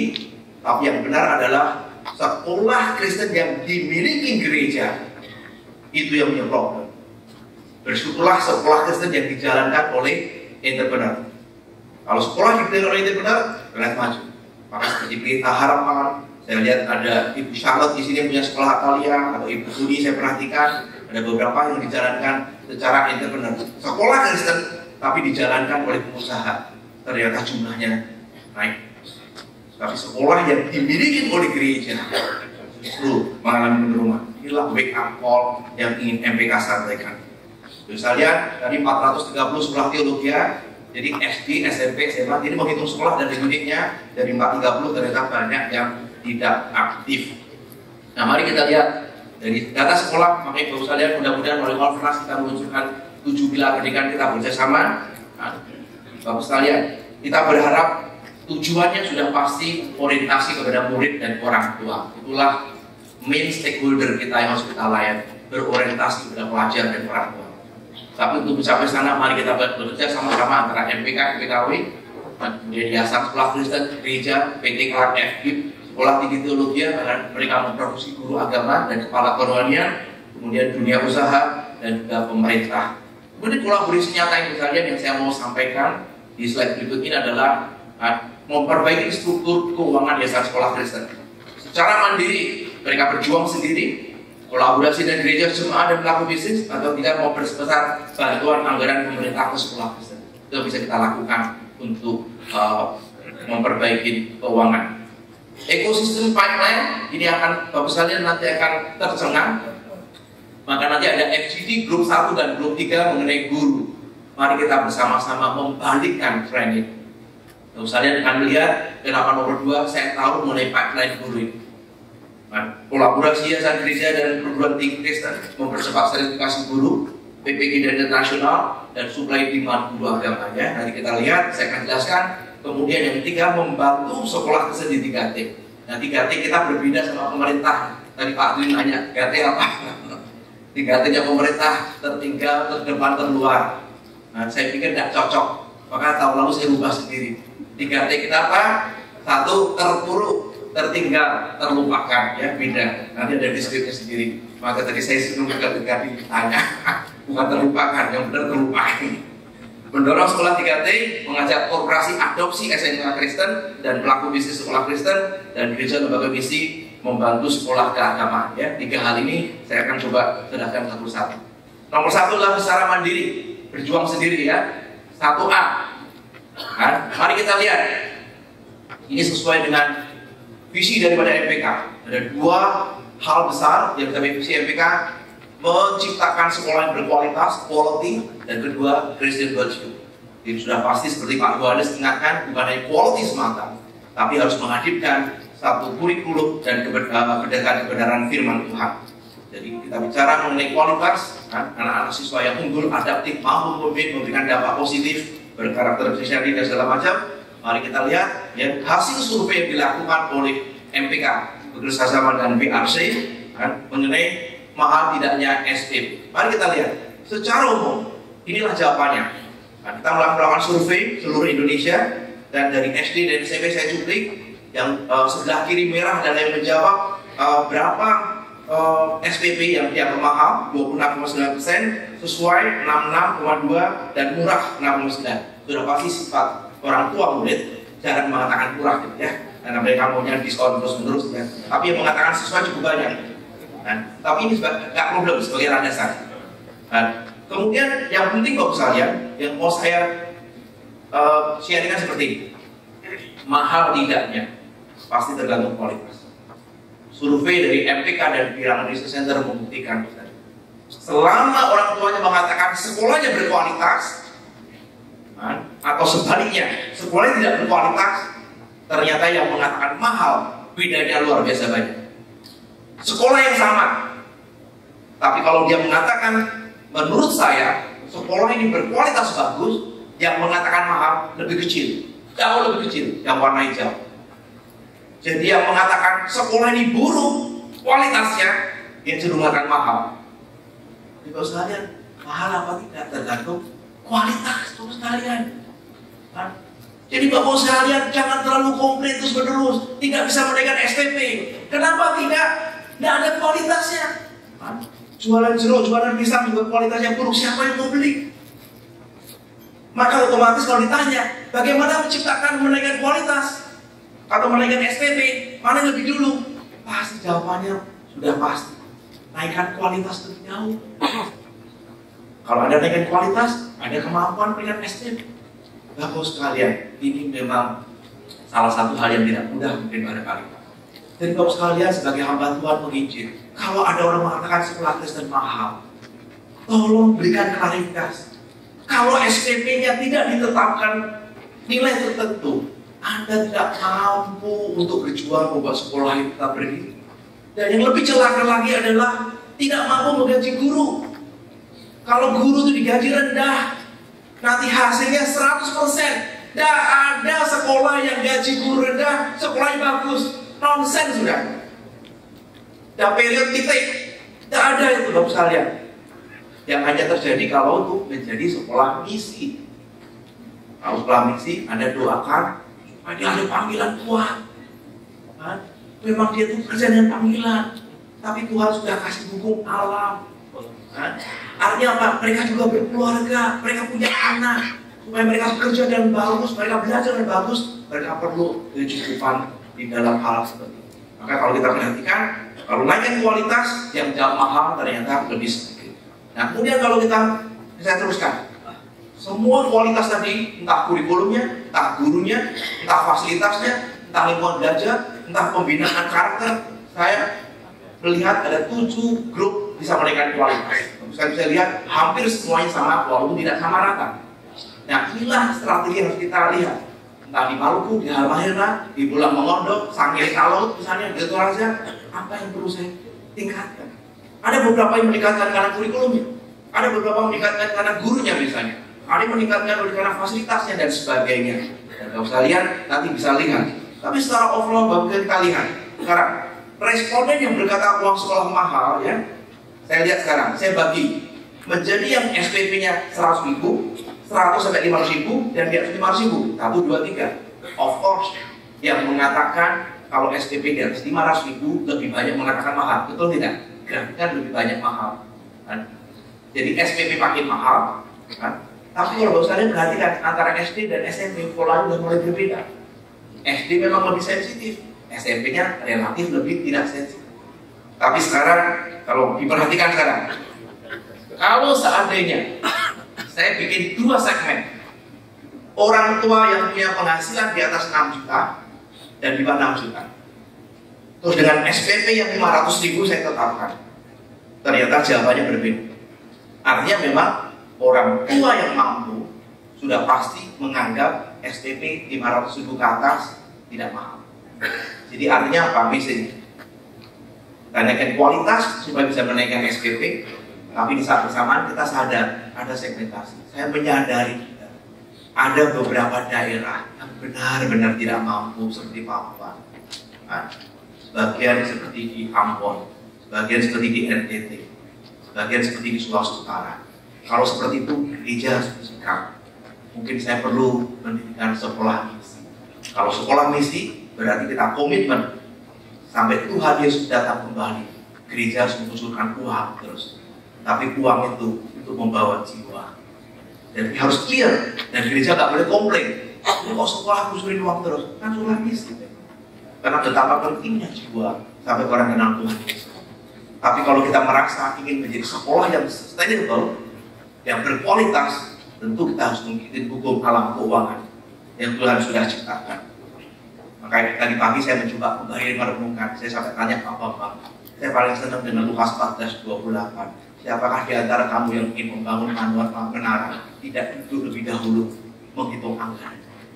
Jangan sampai orang lain melihat dan mengejek dan berkata orang ini mampu melakukan memulai membangun tapi tidak mampu menyelesaikan. Sama seperti kita, kalau kurang kerja bikin sekolah karena gengsi, akhirnya jadi peminta-minta.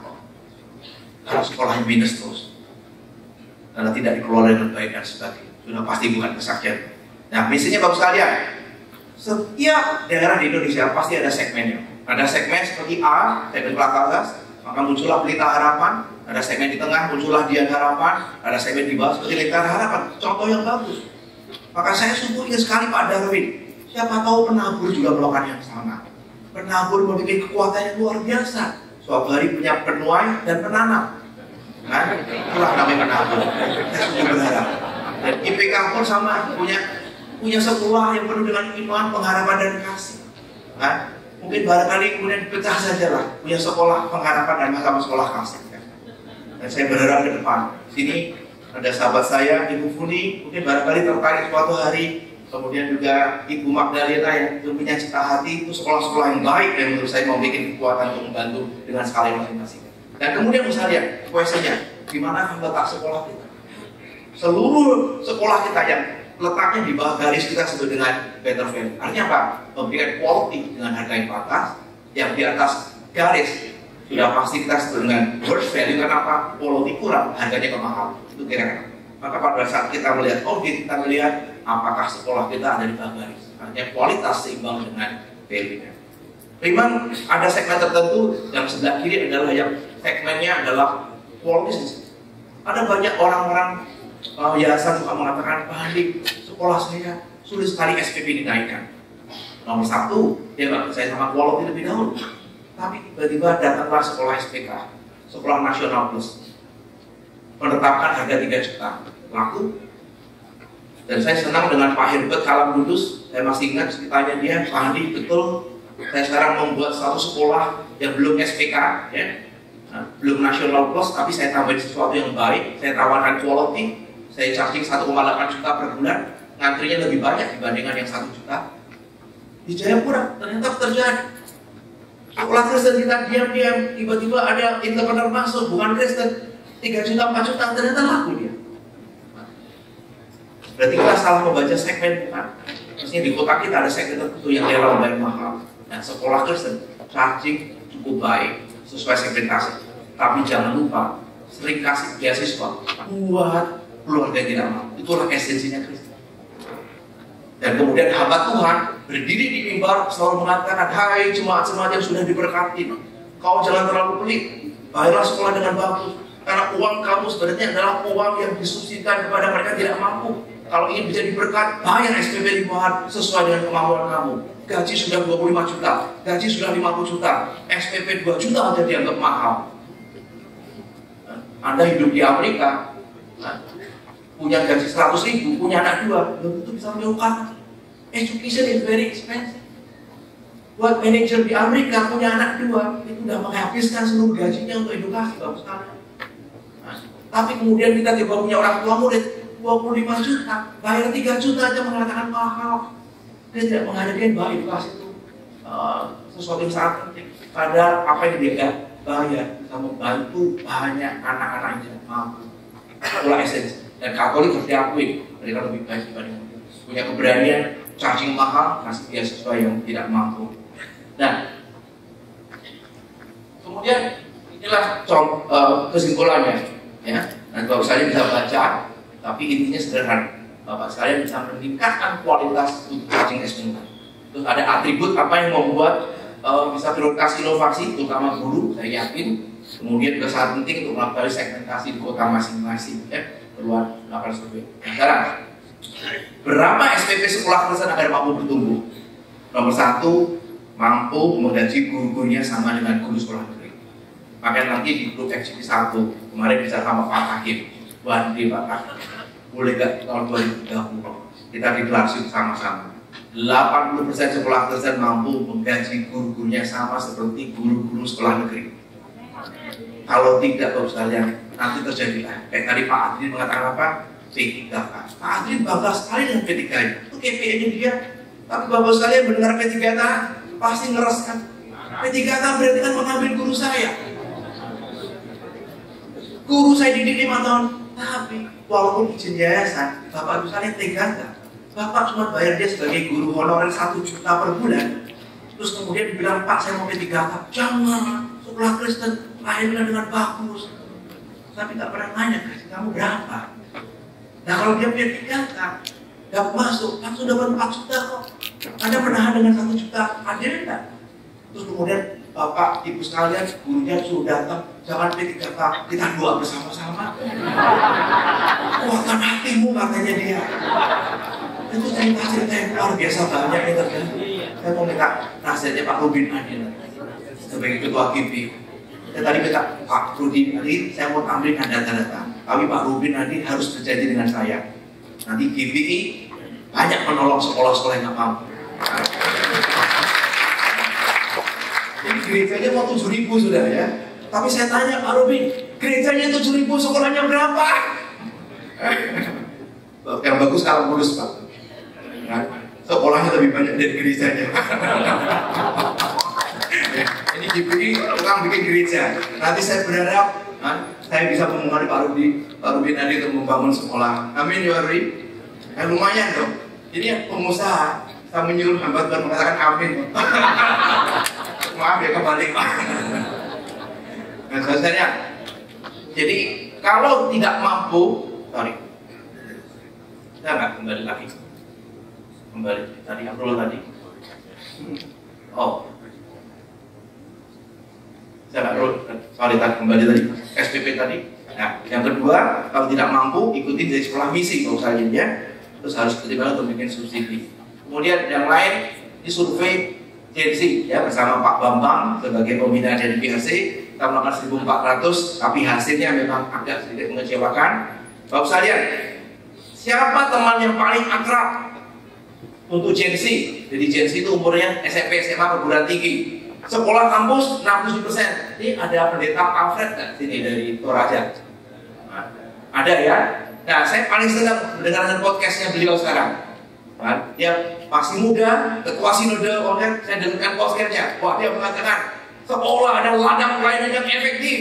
Nah, gereja-gereja harus memikirkan membuat gedung sekolah yang lebih baik. Jangan hanya membuat gereja-gereja lebih baik. Karena anak-anak 5 hari di seminggu. Guru-guru menjadi penginjil luar biasa. Hamba Tuhan 1,5 jam berkhotbah, tapi guru-guru 5 jam seminggu 5 hari. Waduh, podcastnya luar biasa. Dan memang kalau kita lihat teman dekat anak-anak 67% itu adalah siapa? Teman sekolah. Sedangkan yang gereja 13,4%, kemudian 3,3% dari media sosial. Tapi hasilnya seperti ini. Teman-teman akrabnya, kalau satu gereja, mereka punya spiritualitas lebih baik, ada yang lebih baik. Jadi choice-nya sekarang apa? Narik anak-anak pergi ke gereja, supaya ada komunitas gereja, ada sel group, atau kerohanian di sekolah harus ditingkatkan. Jadi kalau kita lihat anak-anak, teman dekat kamu siapa? Gereja, kemungkinan besar dia itu punya kerohanian yang lebih baik. Misalnya kita ngaji di ibadah. Teman dekat kamu siapa? Teman sekolah, kemungkinan lebih rendah. Teman dekat kamu siapa? Dari Facebook, dari sosmed, lebih rendah lagi. Itu ancaman teknologi. Memang teknologi bermata dua, tapi hasil survei menunjukkan. Dan kalau kita lihat, yang paling menarik tadi seperti itu, kemudian saya perhatikan yang ini bagus sekali. Kalau kita perhatikan sekolah Kristen atau sekolah negeri, ini memang berkecamuk kayak. Ternyata survei menunjukkan anak-anak Kristen yang sekolah di negeri persentasenya lebih besar yang memperhatikan kerohanian dibandingkan sekolah Kristen, anak Kristen yang sekolah Kristen.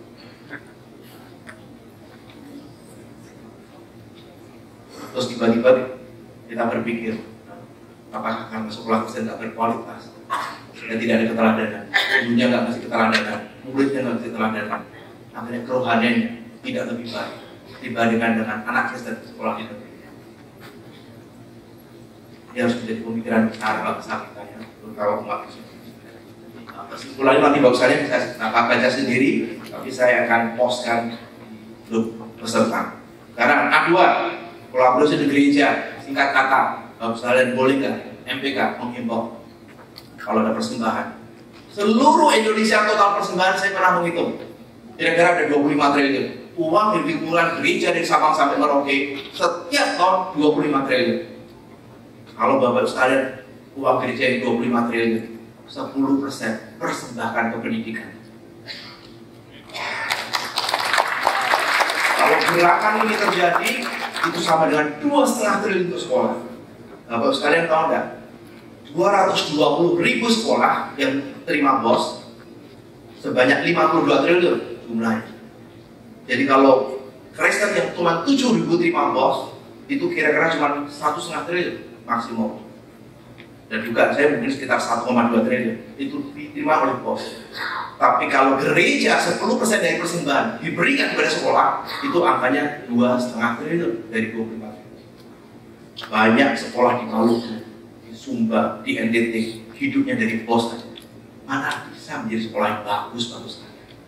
Bagus sekalian, kalau sekolah hidupnya dari BOS, itu benar-benar gurunya gajinya paling 1,5 juta. Karena sudah bisa dihitung. BOS itu 100.000 sampai 200.000 per anak per bulan. Jumlah muridnya 30 kalikan 100.000 cuma 3 juta penghasilan. Harus menggaji satu kelas 30, gajinya 2. Berapa yang ada gaji? Pasti pikirannya yayasan adalah, Pak, hematin aja, cari siapa? Guru honor. Dan guru honor itu benar-benar mencelakakan sekolah dan tidak ngasih berkat kepada gurunya juga.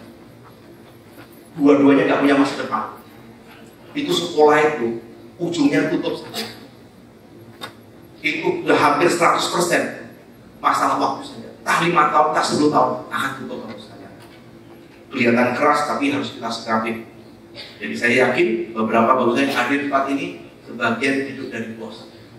Kemudian mengajak pengusaha untuk menjadi pengurus yayasan ya. Maka coba mulai sekarang Bapak usahakan 50% kalau bisa. Yayasan itu pengurusnya ambil dari pengusaha, ajak jemaat-jemaat yang menjadi pengusaha.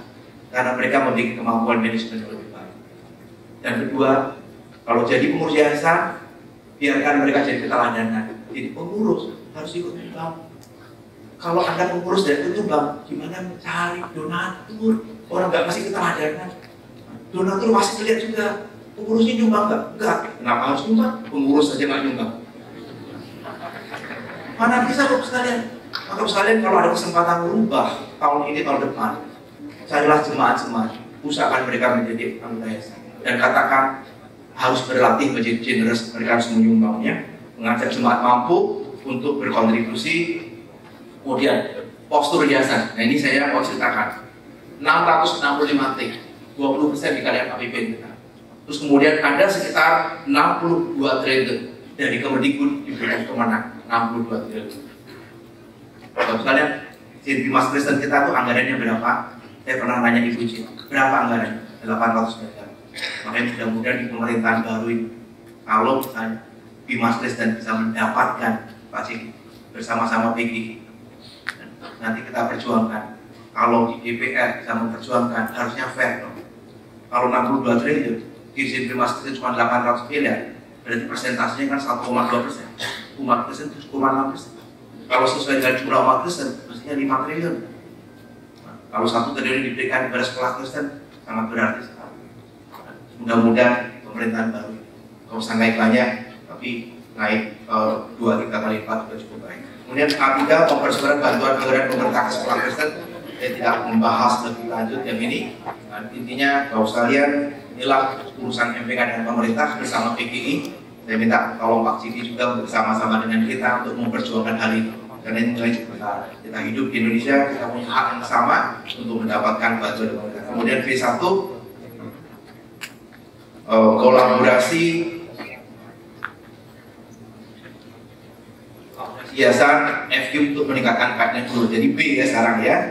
Nah, kita tahu hasil survei FGD dari MPK FG menunjukkan bahwa ternyata banyak problem dengan guru. Kan banyak minat guru menjadi rendah. Oleh karena apa? Ada 3 hal. Karena kompensasinya rendah. Kan, siapa mau jadi guru dengan gaji yang rendah, dipertontonkan, diberikan contoh keteladanan dari sekolah Kristen. Terus kemudian kedua, karena panggilannya makin melemah. Dan ketika mereka merasa tidak ada penghargaan, ya, perilaku bahwa guru itu pahlawan tanpa jasa memang harus direvisi. Ya, karena menunjukkan bahwa sebagian guru juga membutuhkan mereka direkognize, diapresiasi. Nah, jangan sampai guru-guru masuk ruangan pasti duduk di belakang. Karena mereka itu orang-orang tidak confidence. Jangan bangku di depan pasti diisi orang-orang yang terhormat majelis kita. Dari guru-guru pasti takut ya. Itu menunjukkan dan mereka juga merasa tidak dihargai dan sebagainya. Kemudian hasil FGD ini ada beberapa kata nanti Bapak sekalian bisa lihat ya, yang menunjukkan rendahnya minat generasi muda menjadi guru. Dan kemudian kita melakukan survei kesejahteraan. Survei ini saya sengaja stop di hari Sabtu, tapi sudah mengalir. Puji Tuhan dapat 959 responden, tidak cukup untuk diolah ya. Terima kasih banyak untuk yayasan yang sudah mengirimkan link ya, kepada guru-guru. Hasil survei menunjukkan ternyata sekitar 40%, Bapak Ibu perhatikan 40%, 25% dan 21%, 46% guru-guru terima gaji di bawah 2,5 juta. Dan masih ada 21% di bawah 1 juta, yaitu guru honorer. Jadi Bapak sekalian, stop kebanggaan, menceritakan, Pak Andi, kalau kita efisien, aku guru honorer, saya ada anak sedih. Dalam hati saya pergi kepada ketua yayasan, diganti saja orang. Pakai guru honorer kok bangga? Tuhan mau percepat kematian sekolah. Aneh sekali, paradoks. Pikiran seperti apa itu Ustaz? Tidak ada quality-nya dan tidak ada dignity-nya. Oleh karena itu perlu ada hal-hal yang menyuarakan seperti ini. Saya sadar suaranya agak keras, tapi kita ingin MPK menuju transformasi. Kita cinta sekolah-sekolah Kristen. Jangan sampai sekolah Kristen tidak menjadikan rahasia, sehingga guru-guru mengatakan pengabdi sekolah Kristen tidak ada gunanya. Dan akhirnya saya hidup dalam kemiskinan. Saya mengajari anak-anak, tapi anak-anak saya sendiri tidak mampu bersekolah. Dan kemudian dia mempertanyakan di mana kasih Tuhan. Itu yang menyedihkan kita. Nah kemudian, kalau kita perhatikan ini, apakah gaji Anda sebagai guru dapat memenuhi kebutuhan hidup Anda sehari-hari? Dan ternyata 40% mengatakan sangat kurang atau kurang kebutuhan sehari-hari. Maka survei ini juga ada lanjutannya. Dan ternyata 22% guru-guru pernah harus mengambil pinjol. 22% guru-guru hidup dengan pinjol. Guru-guru Kristen, Bapak sekalian, kita survei di sekolah Kristen, inilah gambaran daripada sekolah. Pak Jonathan Parapak mudah-mudahan semakin banyak membawa orang-orang dari Papua dan Papua Jepang. Ini berkatnya luar biasa, kita harapkan dan jadi inspirasi luar biasa. Akibatnya seperti ini Bapak sekalian. Tahun lalu saya sudah berdiri di tempat yang sama di Penabur. Saya katakan FG kita berbahaya. Kita punya perguruan tinggi Kristen kira-kira 38, 39, 40. Dan tahu nggak Bapak sekalian jumlah perguruan tinggi di Indonesia tadi masih apa? Kira-kira 3.100. Itu perguruan tinggi di bawah Kemendikbud. Ada perguruan tinggi di bawah Kemenang, di bawah Pertais, punyanya Muslim. Jumlahnya berapa? 1.000 lebih, 1.100. Nah, kita perguruan tinggi Kristen jumlahnya tidak sampai 100. Dan kemudian yang memiliki FKIP menurut daftar ini kira-kira 22. Tahun lalu saya katakan 21. HKBP Pematang Siantar rupanya tidak nyetor data. Tapi kemudian yang paling menyedihkan, kemarin saya membaca data ini, terima kasih yang sudah diberikan dari BKPTKI. Yang shocking adalah jumlah mahasiswa FKIP-nya Pak, 18.518. Nah, dibagi 4, cuma 4.500 misalnya. Tapi tahukah Bapak sekalian dari 4.500 yang lulus setiap tahun, sebagian bukan Kristen. UKSB misalnya memiliki mahasiswanya 50-50. Jadi Kristennya hanya 50%. Walaupun UKSB dibangun dengan 18 sinode, ternyata jadi kalau dibagi lagi berapa yang pergi ke negeri akan sangat sedikit sekali pergi ke sekolah Kristen. 10 tahun lagi misalnya, sekolah Kristen akan sulit mencari guru Kristen, kecuali seperti Penabur, seperti PK, seperti Petra, karena mereka sanggup menggaji di atas gaji guru negeri. Tidak terlalu sulit buat mereka. Tapi Bapak sekalian, menggaji di bawah guru negeri, kesulitan itu akan terus-menerus menjadi satu lingkaran, akan menjadi satu dom, dan akhirnya tutup. Nah inilah gambaran daripada FKIP. Mari kita lihat beberapa slide lagi. Jadi mau percepat sertifikasi. Saya bersyukur kemarin MPK juga diberikan PPG. Saya masih ingat tuh kalau cerita. Puji Tuhan waktu sekitar mungkin 6-7 bulan lalu saya diundang di Kemendikbud. Kadang-kadang saya berkumpul, tapi waktu itu saya mengucapkan sama direkturnya, sama Dirjen, Pak, apakah sekolah swasta itu dianggap pesaing atau dianggap mitra? Bapak suka mengatakan mitra, tapi P3K menunjukkan seperti persaingan, seperti membunuh swasta ya. Dan kemudian saya juga katakan betapa beratnya sekolah-sekolah Kristen. Tapi satu hal saya katakan, Bapak pernah menghitung, kalau sekolah Kristen yang 7.000 itu tutup, semua tutup, ada 1 juta lebih anak Kristen pergi ke negeri. Bapak tahu sendiri kan, APBN kita menanggung setiap anak itu 10 juta per anak per tahun. Itu yang ditanggung oleh negara. Kalau 1 juta anak Kristen pindah ke negeri, Bapak saya hitung 10 juta per tahun dikalikan 1 juta. Bapak berapa triliun harus menanggung? Bapak bersyukur sekolah Kristen bisa berdiri sebagai karena tanggungan dari gereja. Itu menyelamatkan sekolah Kristen, itu membantu negara. Dan Muhammadiyah, NU yang ikut, dia mengatakan, wah betul itu. Tapi puji Tuhan dari situlah bergulir sekarang MPK. Beberapa bulan lalu diberikan PPG Prajabatan diseleksi oleh MPK. Maka tahun ini semester 2 ada 850 yang diserahkan MPK untuk PPK Prajabatan. Kenapa? Setelah lulus PPK Prajabatan, 2,5 juta per bulan anak bisa mendapatkan. Cuman ketika Pak Johan dan teman-teman nyari, nggak banyak biasa mau merespon. 860. Kalau anaknya lulus PPK Prajabatan 2,5 juta kali kan 12, 30 juta. 30 juta kalau 20 tahun dia bisa mengabdi, setiap anak dapat 600 juta. Kalau 1000 anak, itu berarti anak bisa dapat 600 totalnya 600 miliar. Uang yang besar loh, karena negara kita punya uang. Jadi kita punya hak untuk mendapatkan hal seperti itu. Maka tolonglah PPK Prajabatan, bantulah kirim anak-anak muda. Kalau boleh, gunakan sebagai loyalitas kepada yayasan. Saya kasih kamu sangu ya, 1 juta per bulan selama 1 tahun atau 9 bulan. Setelah kembali ngajar di sekolah saya, win-win kan? Anda dapat loyalitas, dia dapat pekerjaan yang bagus, Anda bisa jadi. Itulah cara memberikan berkat.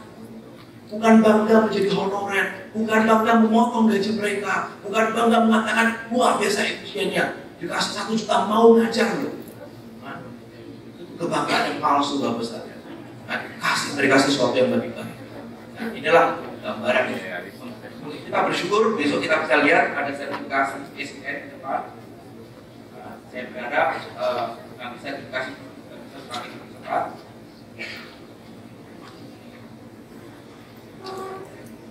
Contoh PPG kemarin, kalau saya lihat.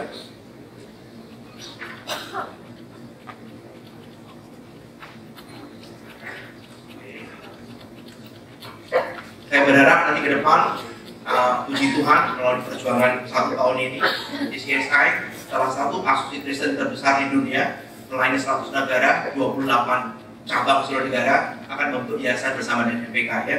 Doakan. Dan apa ICSI besok akan menyapa Bapak sekalian. Jadi besok presidennya, saya waktu bulan Maret terbang ke Dallas, ketemu dengan 3 pimpinan ICSI, dan saya sudah katakan kepada ICSI bahwa Anda melayani 20 tahun ini salah, karena Anda terlalu banyak melayani sekolah-sekolah yang bagus. Saya katakan Pelita Harapan, sekolah-sekolah yang bagus, penabur internasional, IPK internasional tidak terlalu membutuhkan Anda. Yang dibutuhkan adalah sekolah-sekolah yang berjuang supaya mereka semakin baik. Dan mereka menyadari, akhirnya mereka mau membentuk yayasan bersama dengan MPK. Dan saya katakan Anda tetap melayani sekolah yang bagus. Tapi saya minta tolong, kalau Anda melayani sekolah yang bagus, melakukan akreditasi, sekolah yang bagus diberikan kewajiban harus mentoring, mengadopsi, menolong sekolah-sekolah yang bagus. Gambarannya lihat besok kita akan lihat SCSI ya, dia akan menyapa kita setengah jam. Ini contoh 17 April kita sudah melakukan MOU. Bersyukur mereka punya hati MPK, sudah punya salam MPK mereka. Itu 3 petingginya mereka datang semuanya, orang nomor 1, 2, dan 3. Saya sungguh bersyukur ada 3 petinggi yang mau datang nemenin saya di Dallas selama 6 jam, terus kemudian di Jakarta selama beberapa hari ya. Mudah-mudahan menjadi satu gerakan nasional. Supply dan demand guru agama STT Bapak sekalian jumlahnya 380 yang terakreditasi, sebagian besar tidak terakreditasi ya. Makanya jangan banyak bikin STT lagi kan? Bikin aja yang berkualitas. Jurusan PAK kebanyakan Bapak sekalian di Indonesia tidak kekurangan guru agama. Yang benar adalah banyak jurusan PAK tidak mau jadi guru agama, atau kedua banyak orang-orang jurusan PAK tidak menyebar merata. Di Jawa Barat memang kekurangan, tapi merupakan salah satu tantangan kita adalah untuk meningkatkan kualitas ya. STT itu 180, 240-nya tidak terakreditasi sama sekali. Jadi STT itu dibangun untuk kebanggaan aja. Masa gereja besar pakai STT, tapi STT-nya sedikit sekali. Dan kedua, modus operandinya apa? STT itu banyak anak-anak senang, terutama jurusan PAK, paling murah, paling cepat lulusnya. Tapi nyari kerja susah. Makanya waktu kita bikin PPG Prajabatan, banyak sekali yang melamar jurusan PAK, yang pasti nggak diterima. Orang Kemendikbud PPG itu, dan Kemenak punya jurusan tersendiri. Dan itu contohnya. Dan saya berharap ke depan, suplai guru agama kita melakukan survei. Saya berharap akan terjadi pemerataan. Contohnya Jawa Barat yang kurang, kemudian mendorong sekolah kuat membantu sekolah 3T. Ya sekarang C-nya, kalau bisa lihat. Kita punya 5 misi MPK. Bapak sekalian, ada misi yang disebut dengan core, ada augmented, ada fokus, ada supporting misi, ada ekosistem. Puji Tuhan, selama 2 tahun kita lakukan satu persatu ya. Tapi kita belum melakukan ekosistem, ya. Mungkin paling berat buat kita. Tapi kita sudah melangkah, terus terutama nomor 3 yaitu membantu sekolah-sekolah yang tertinggal. Itu yang misi yang kita lakukan. Kenapa kita punya task force 3T. Dan task force 3T kalau sekalian sekali lagi ada segmen terpuruk, tertinggal, dan terlupakan ya. Inilah beberapa cirinya yang sering dipresentasikan oleh task force 3T. Kalau sekalian terpuruk, kalau Anda jumlah siswa sudah menurun di bawah 5%, di atas minus 5%, terus kemudian pemasukannya dana BOS, SPP di bawah 200.000, kualifikasinya guru rendah, gaji gurunya di bawah ASN, sebagian ada di kota besar. Ya. Ini sekolah-sekolah di mana anaknya hamba Tuhan juga nggak mau nyekolahkan di sekolahnya mereka. Itu pasti lebih cepat malu. Selama ini seperti ini, anak hamba Tuhan, anak majelis tidak sekolah di tempatnya, sekolah didirikan, itu pasti cepat malu. Kenapa? Ya jemaat kan melihat keteladanan. Anak yang hamba Tuhan masih tidak sekolah di sana, kenapa saya harus pergi ke sekolah saya? Walaupun Anda mengatakan, ayo cinta gemim, ayo cinta GBM, cinta GKI Tanah Papua, cinta gemis. Terus orang mengatakan, nah, sekolah kita buruk. Bagaimana kita bisa mendorong Pak? Jemaah seperti ini. Ya Pak Paul.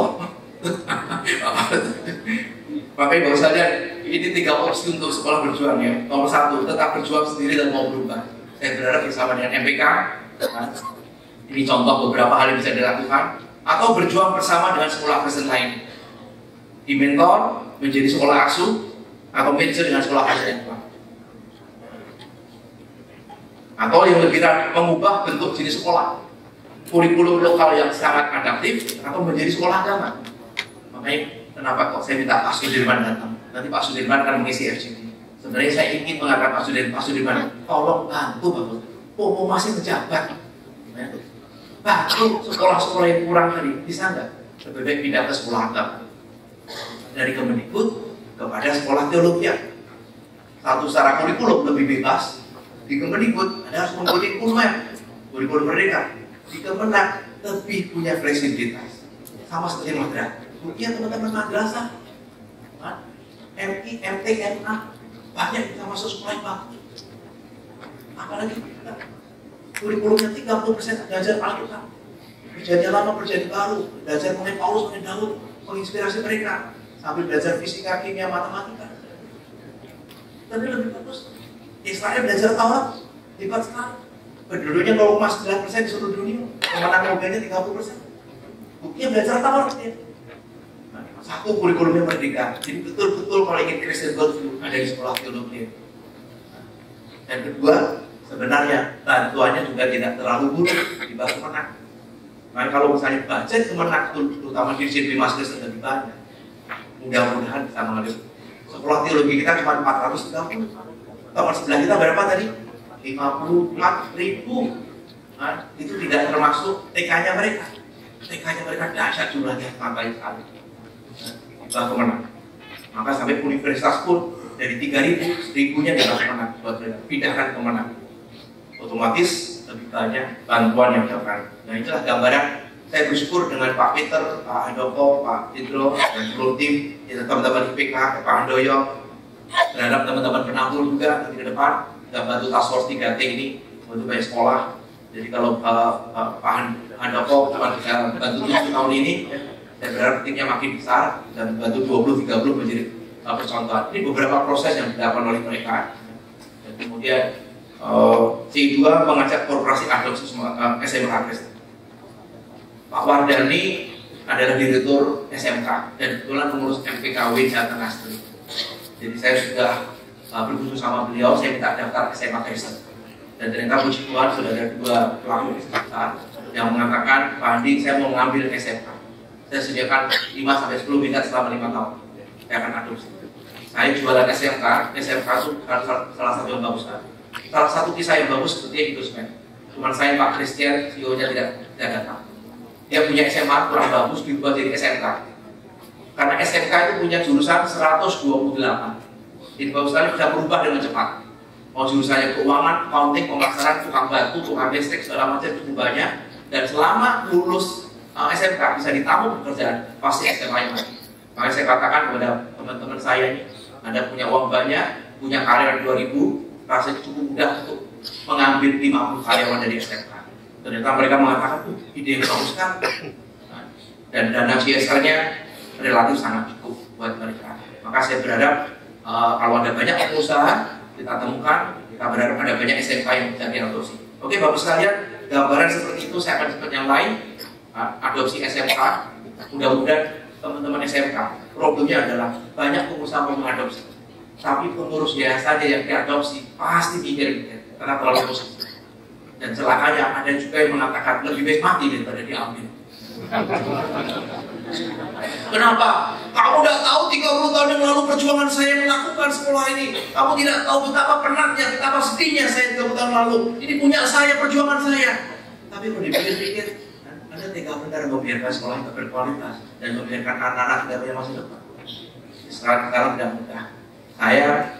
Nanti kita harus belajar dari Pelita Harapan juga dengan keterangannya. Saya berharap sekolah-sekolah yang unggul bisa mengambil sekolah-sekolah yang bukan.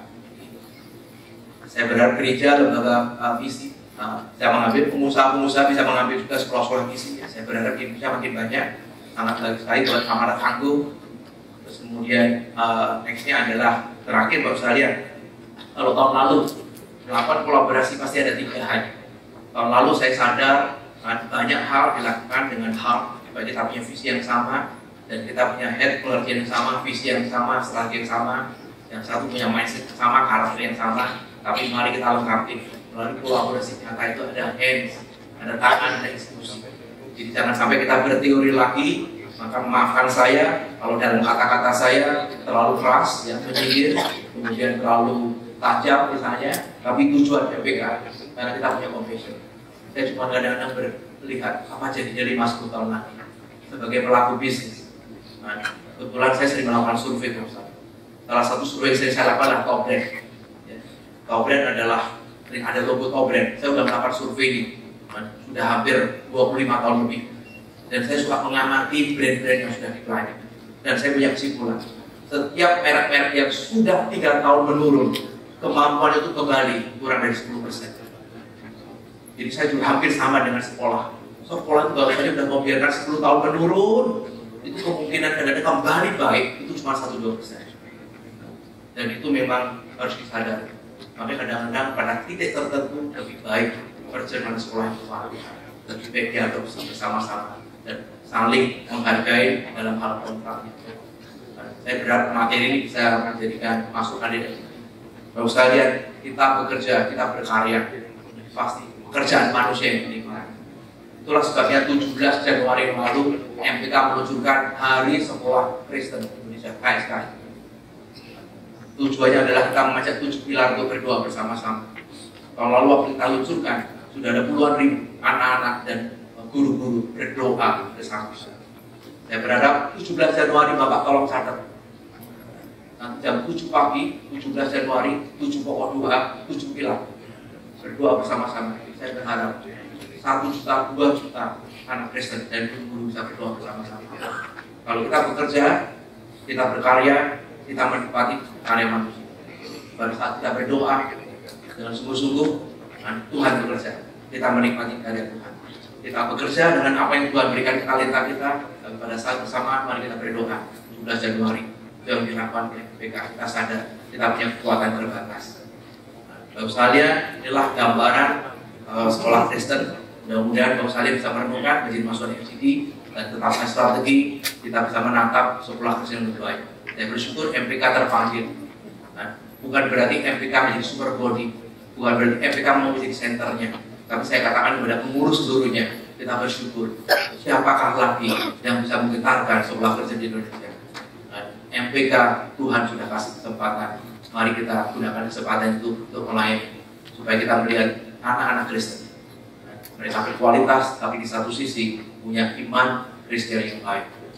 Saya berharap konfirmasi menggerakkan kita melahirkan gerakan-gerakan nyata. Tuhan Yesus memberkati.